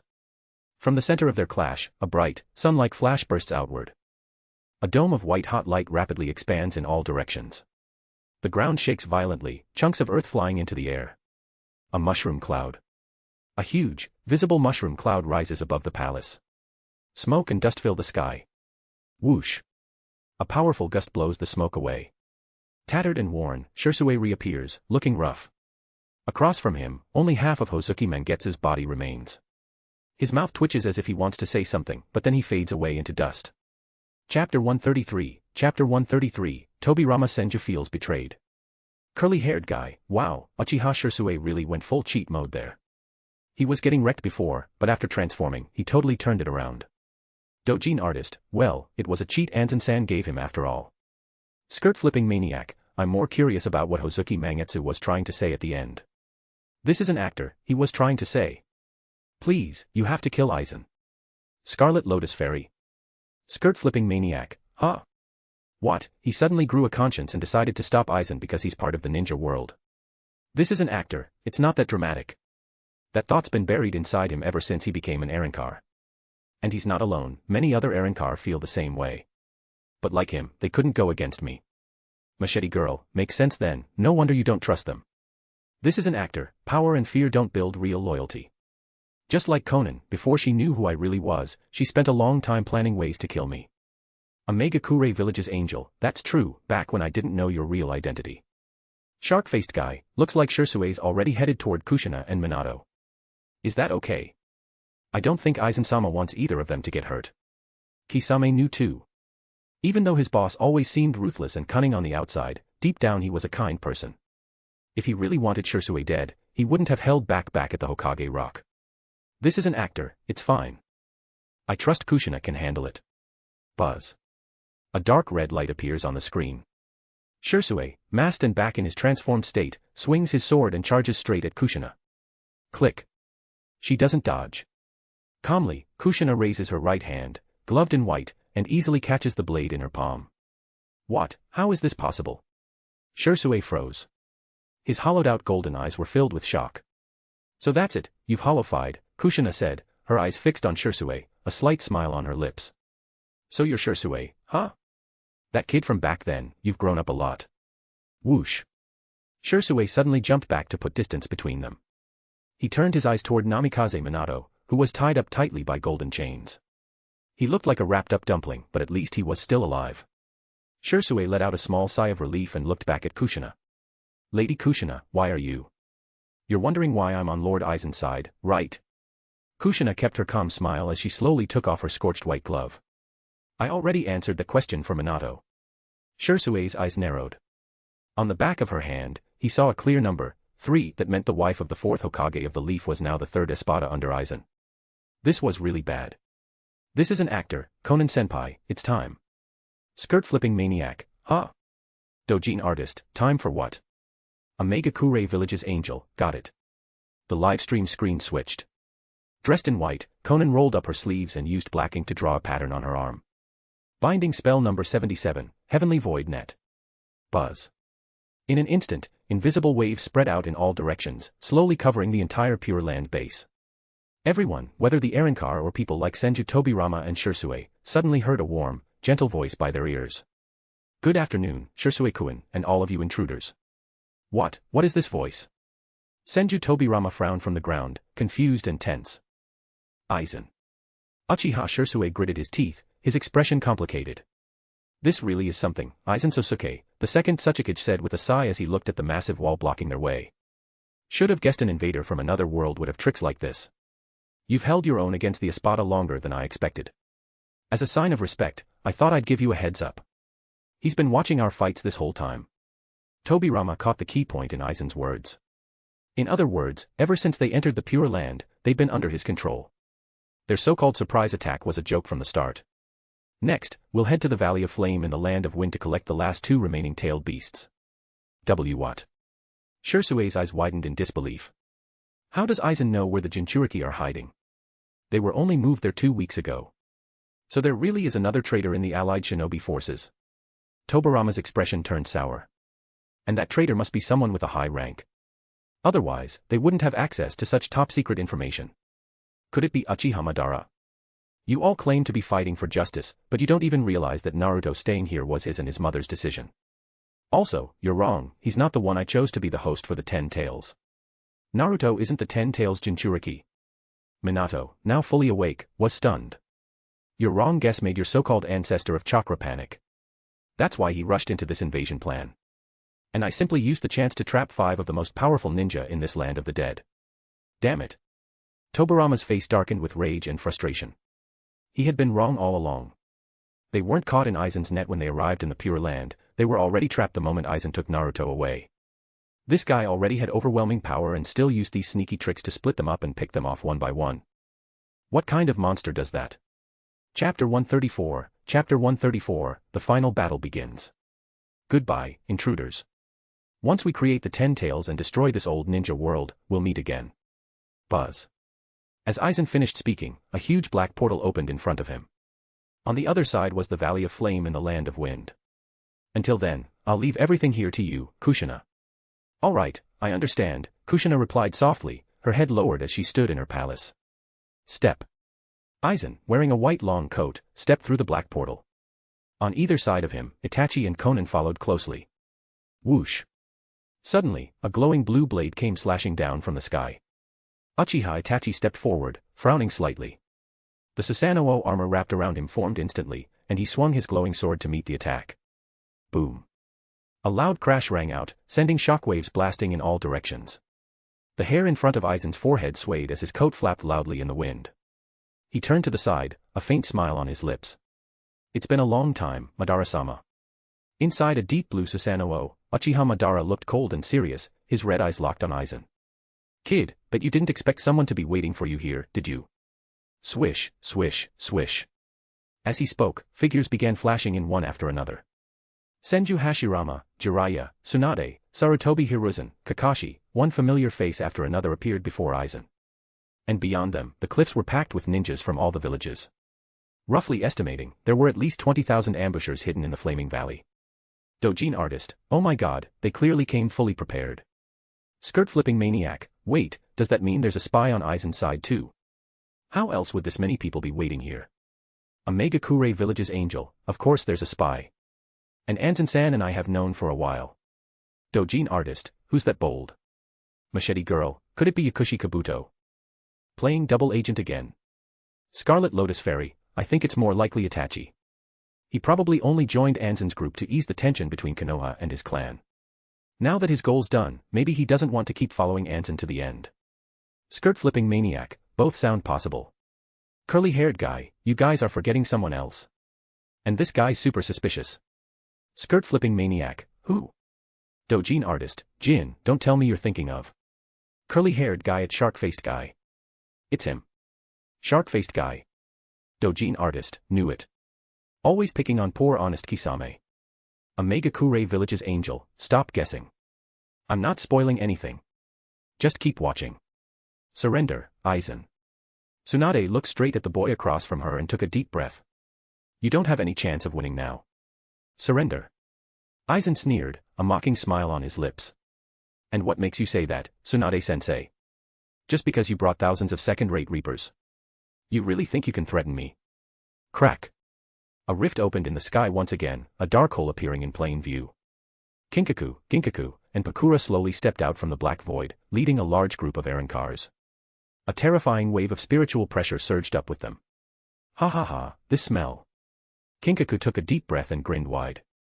This is the good old ninja world air I remember. Plenty of familiar faces too, Pakura's eyes locked coldly on Raza on the cliff. Some debts, it's about time they were paid. That's Kinkaku and Ginkaku. The fourth Reikage frowned deeply at the figures stepping out of the void. Pakura. Chiyo's expression grew serious, brows tightly furrowed. Hands in his coat pockets, Aizen lowered his gaze. I knew you'd be waiting near the Jinchuriki's hiding spot. But so what? I just have to beat all of you first, then go collect the tailed beasts. You arrogant brat. Uchiha Madara couldn't stand someone showing off in front of him. He raised his glowing blade, ready to strike. Wait, Madara. But he was stopped by Senju Hashirama. Don't be rash. Did you forget his ability? If we fall for his taunts and attack first, things could go really bad. Humph. With a snort, Madara reluctantly pulled back his blade. He's right. We should take out the people around him first, Sarutobi Hiruzen added not far away. Then we can all focus on Aizen together. Can we really do that? Oanoki floated midair, frowning. If we go after his people, won't Aizen just jump in and stop us? No worries. I'll hold him off. A deep, aged voice rang out. Otsutsuki Hagoromo suddenly appeared and stood in front of Aizen. With me here, you all can go all out. Buzz buzz buzz. Dark red beams of light rose up, forming a huge hexagonal barrier that trapped Aizen inside. Uchiha Itachi's gaze turned cold at the sight, his right hand reaching for the sword at his waist. No need for that, Itachi. Aizen's calm voice reached his ears. Even without me, this fight will end soon. Whoosh whoosh whoosh. Led by Pakura, Kinkaku, and Ginkaku, the Erankar army moved as one, charging straight toward the Ninja Alliance. Even before the fighting began, spiritual pressure from both sides had already clashed in the air. The air trembled with booming shockwaves. Pebbles, grass, and trees shook even though there was no wind. Waves of spiritual pressure turned into violent gusts that swept across the battlefield. Chapter 135, The Power of the Espada. Boom. Boom. Boom. Loud explosions kept going off. Ninjutsu and Siro attacks intertwined, and thick smoke filled the air. Dojin artist, so this is war. It looks flashy, but it's also brutal. Eriri could clearly see several ninjas getting hit by the Siro. Their bodies were blasted apart. The sight was too intense for her, it left her shocked and horrified. Curly-haired guy, that's just how war is. You'll get used to it. Wig guy, we went through the same thing back then. We watched our comrades get blown to pieces by those heavenly army ships. Skirt-flipping maniac, those death god-like ninjas don't seem to be a match for the Arrancar at all. They're only holding out for now because they have the numbers. Scarlet Lotus Fairy, Kaga-level ninjas should still be able to fight, right? Splat. Right after Limacho sent that message, the screen suddenly showed a shocking image. Raza, the fourth Kazekage, had just been stabbed in the chest. The weapon was a hand, pale and smooth like jade, piercing right into his heart. You never expected this to happen after 6 years, did you?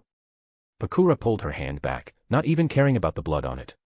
She smiled gently. Raza couldn't speak anymore. He clutched his chest and fell to his knees.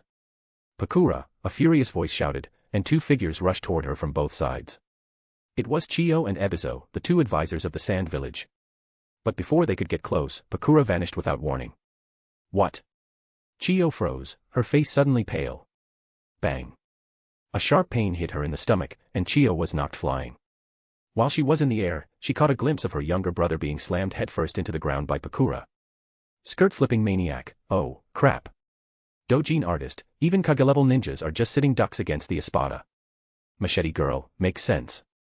Even Ringo Yuri, ranked 80th among the Espada, was able to crush Toby Rama Sanenju and the third Raikage. I don't think Pakura ranks lower than her. Curly-haired guy, kinda feels like she's bullying elementary school kids. Facepalm emoji. Boom. As they spoke, a pillar of spiritual pressure suddenly shot into the sky. A terrifying wave of power surged outward, covering everything within dozens of meters. A moment later, the smoke cleared. Everyone saw a man with wild, curly hair and a jagged steel blade in his hand. He had entered his resurrection state. His arms had swollen and ripped through his sleeves, and the number 10 appeared on his right shoulder. This pressure, it's even heavier than before. The fourth Raikage's face was full of shock. That's because his spiritual power increased again after he entered resurrection. Nearby, Jiraiya's eyes were serious as he said, "Man, are all these Arrancar that Aizen created monsters?" "It's terrifying," Tsunade said, taking a breath. "If I hadn't seen it myself, I wouldn't have believed it. I can't believe he's this strong." "What are you all whispering about?" the man grinned. "If you're trying to come up with a plan, I'll tell you now, it won't help at all." Before he even finished talking, he appeared right in front of the fourth Raikage like he had teleported. "Because I'm an Espada." He raised his arm and brought his blade down. Boom. A deep slash, dozens of meters long, carved into the ground. TCH, ran off, huh? Holding his blade over his shoulder, his long hair hanging loosely, he sneered. Didn't think the new Raikage would be such a useless coward. Bang. Suddenly, thin silver-white threads burst out from the ground. They started at his ankles and quickly wrapped around his legs, waist, and arms. Huh? The man raised his eyebrows and tried to break free. That's when he realized, these threads might look thin, but they were way tougher than he expected. "Don't waste your energy, Kinkaku." Tsunade had appeared in front of him without him noticing. She spoke coldly, smiling. "These threads are made from spiritual energy. Even for an Espada like you, breaking them in a few seconds won't be easy. So next. BZZ BZZ BZZ. A silver glow lit up as Tsunade's fist became coated in something like armor. At the same time, behind Kinkaku, the fourth Raikage raised his fist too, crackling with lightning. Boom.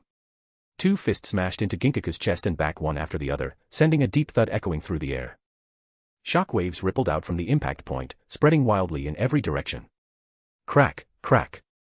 The ground groaned in pain as Tsunade and the fourth Raikage's punches left spiderweb-like cracks all over it. But Ginkaku, the one who had taken the hit, just tilted his head and smiled. Is that all? His body shook slightly, and suddenly a huge burst of spiritual pressure exploded from within him. What? Tsunade and the fourth Raikage were both shocked and quickly jumped back. Thump, thump, thump. The white threads snapped one by one right before their eyes. Ginkaku raised his leg and stomped hard on the ground. Boom. The deafening sound rang out as the earth crumbled like blocks of tofu, collapsing outward in every direction. Boom. Jiraiya, who had been hiding underground, was suddenly blasted into the air and crashed hard onto the ground. Not a bad team strategy, Ginkaku sneered, his face twisted. But if this is just a warm-up act, you're still way too weak. He raised his hand and swung a blade through the air. Boom.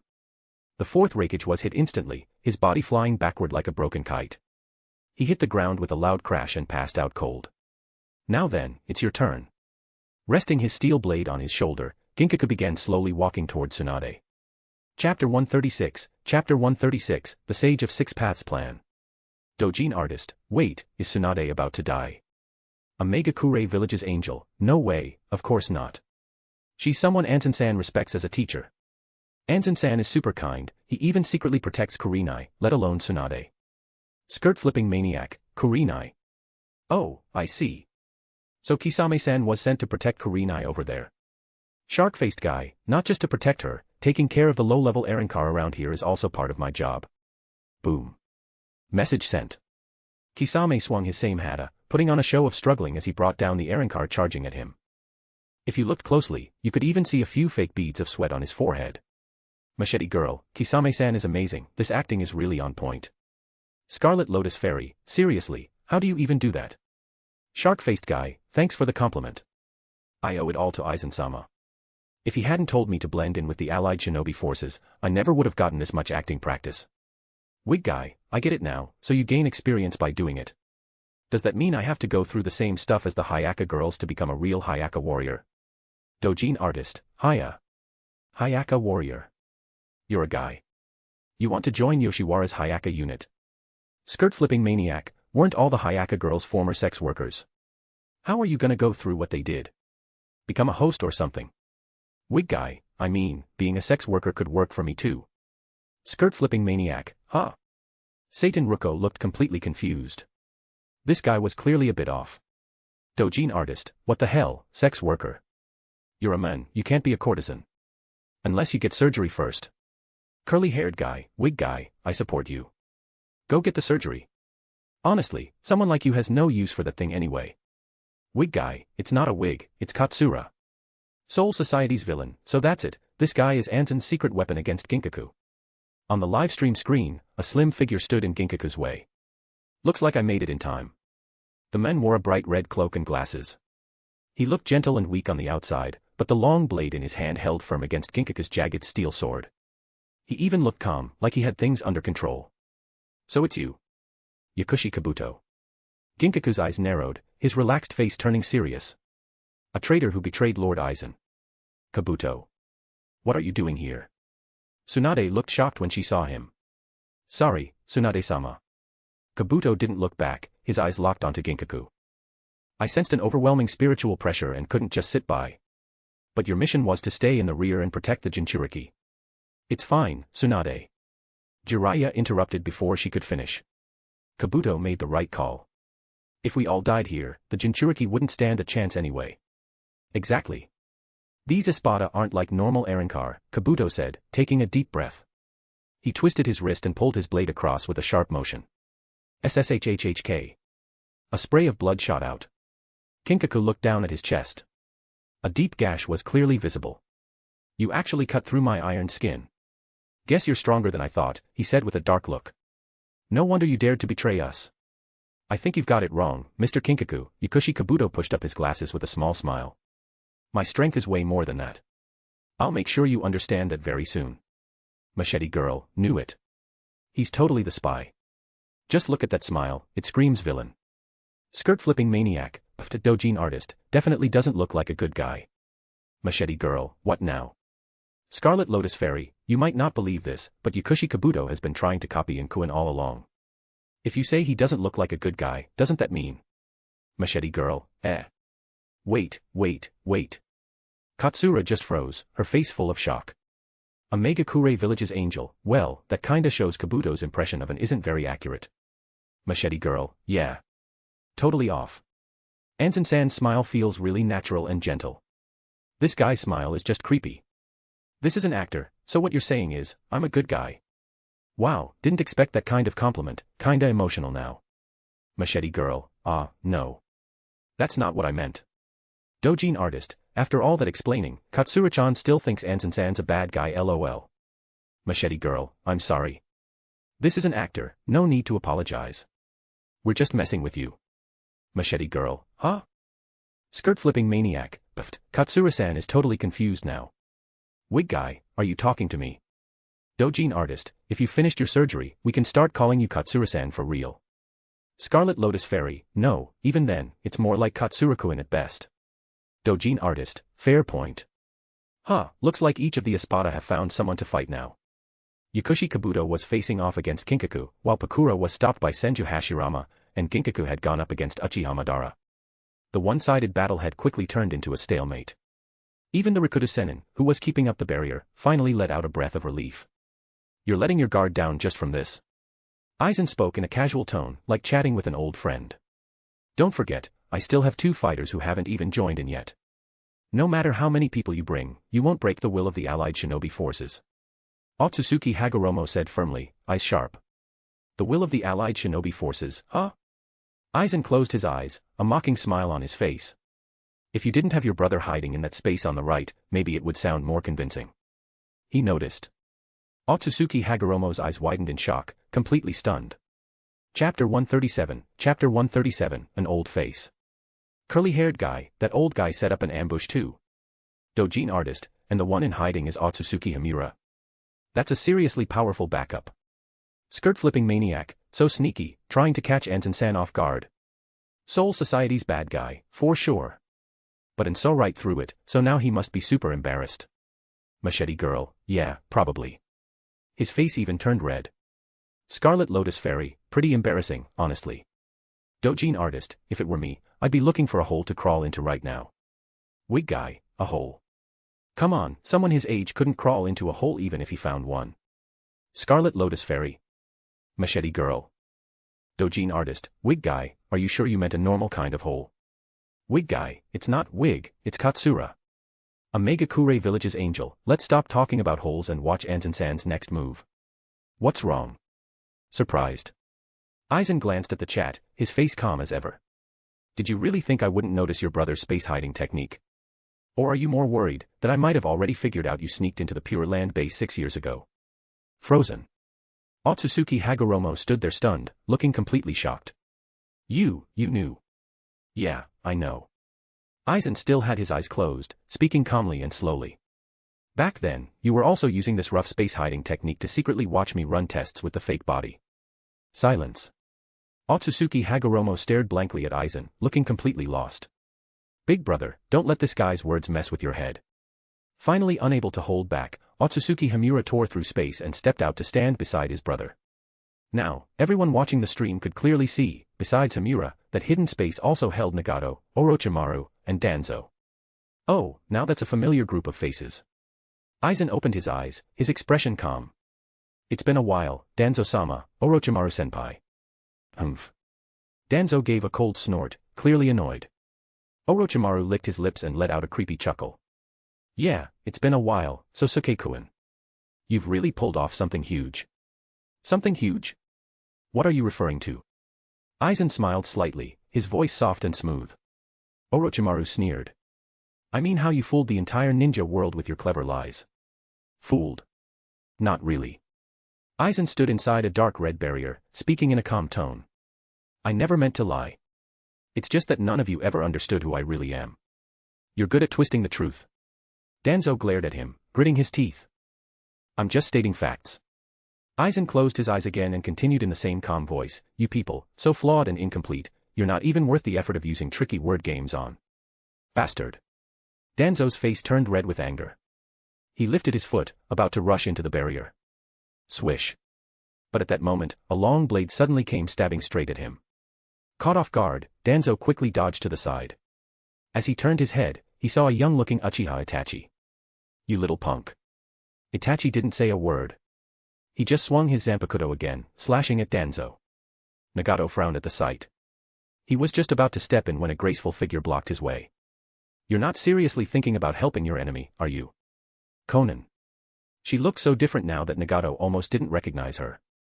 It wasn't just the missing Akatsuki cloak, where were her lip studs? Her lipstick? Her nail polish? Congrats on standing up again, Nagato, Konan said coldly. As a little gift, let me show you what my blade can do. Dojin artist, I don't think Nagato-san wants to see that. Skirt-flipping maniac, after seeing it, he might end up back in a wheelchair. Facepalm. Machete girl, by the way, has Konan learned Bankai now? Dojin artist, pretty sure she has. But if she actually uses it, Nagato won't just need a wheelchair, he'll need a hearse. For real. Scarlet Lotus Fairy, that Otsutsuki Hamura doesn't look like he plans to do anything. Curly-haired guy, he's just standing there looking all cool and dramatic. Scarlet Lotus Fairy, maybe he thinks Konan and Itachi aren't worth his time. This is an actor, he's just watching out for me. Bad guy from Soul Society, I get it. He's scared that if he steps away, you'll mess with Hagoromo's head again, right? Skirt-flipping maniac, man. Gotta admit, Aizen-san really is the king of talking people into stuff. Usually it's the main characters who talk down the bad guys, but with you, it's the other way around. Machete girl, getting talked into doubting your whole life. Facepalm. Bad guy from Soul Society, I wish I could see that happen here too. I really want to see the look on Aizen's face when he starts doubting himself. Even better if he ends up crying his eyes out. Dojin artist, make Aizen cry. Skirt-flipping maniac, that's such a Hana move. This is an actor, making someone like Aizen have an emotional breakdown like that just isn't going to happen. Even if he fully merges with the Hogyoku and starts losing his mind under the Soul King's influence, he'd still stay mostly calm. But making him question himself? That's doable. Bad guy from Soul Society, I see. In that case, never mind. You'll need the Hogyoku too, right? This is an actor, and the Soul King. Bad guy from Soul Society, got it. Anohana smiled, the corners of her mouth curling up in delight. She couldn't wait to see what kind of changes their group leader would bring to the Soul Society. It was bound to be something exciting. Chapter 138, Orochimaru's Doubts. Boom, boom. Loud, heavy blasts echoed in the skies over Flame Valley. Shockwaves of energy exploded one after another. Uchiha Madara swung his Zanpakuto down at Ginkaku. The slash cut through the cliff like a knife through butter, splitting the whole wall in two. Move, get out of the way. Damn it, there's no time to run. Help. Somebody help. The Eren cars and ninjas who didn't escape in time got caught up in the chaos, falling off the cliff one after another into the deep valley below. Madara, control your strength. Senju Hashirama shouted when he saw what was happening. Worry about yourself, Hashirama. Uchiha Madara shot him a glance before turning his attention back to the unscathed Ginkaku standing across from him. Truthfully, Madara did want to hold back, but that was only possible when he completely overpowered his opponent. The enemy in front of him was clearly no pushover. It would take real effort to win this fight. And in a battle like that, trying to go easy just wasn't realistic. Sure enough. Right after he finished speaking, a loud boom rang out. Senju Hashirama, who had just called out a warning, was now halfway buried in the ground. He shook his head and slowly stood up. Oof, that's rough. I didn't know girls could punch that hard. Whoosh. Pakura didn't say a word. She charged at him again. Hashirama's face turned serious, and he formed hand signs. With style, rank wall technique. Bang. A giant shield with a demon face design, tens of meters tall, appeared out of nowhere in front of Hashirama. Boom. A deafening sound followed.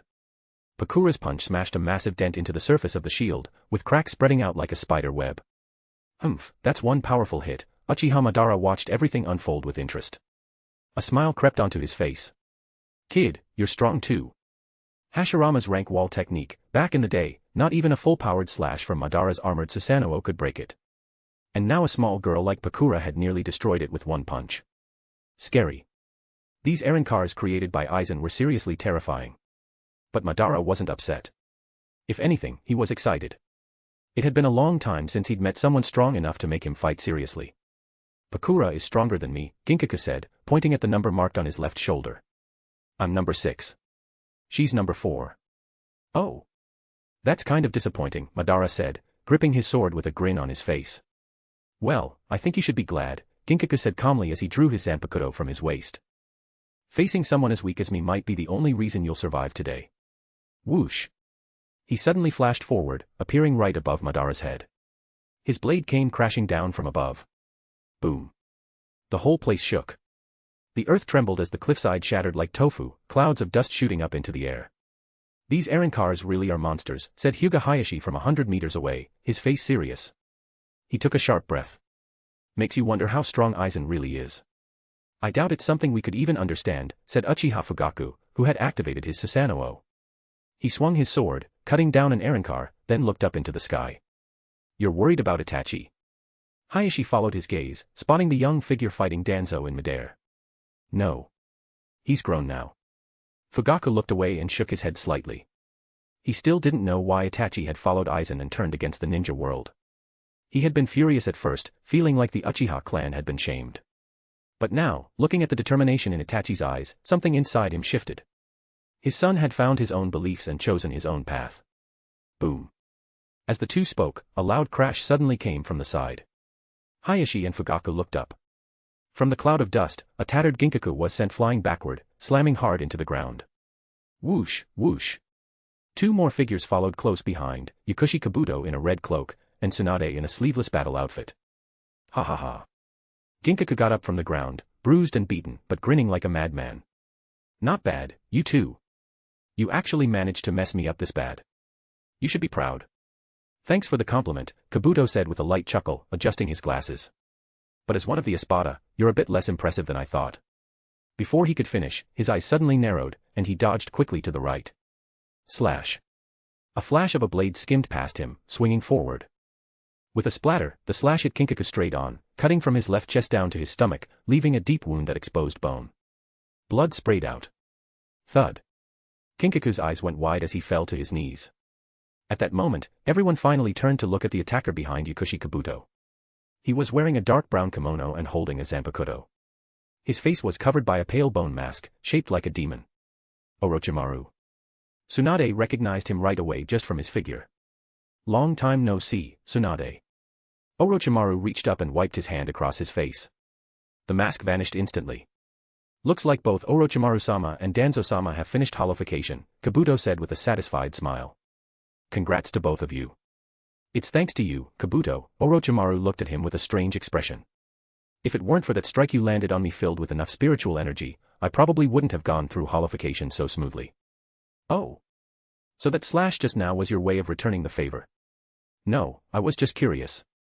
With spiritual pressure on par with the Espada, did you really betray Aizen? Silence. The battlefield in the distance was still full of explosions, but this part suddenly turned dead quiet. Orochimaru's words had drawn everyone's eyes to Kabuto. Sunlight poured down, but Kabuto's face was hidden in the shadow of his hood. A faint smirk played at the corner of his lips.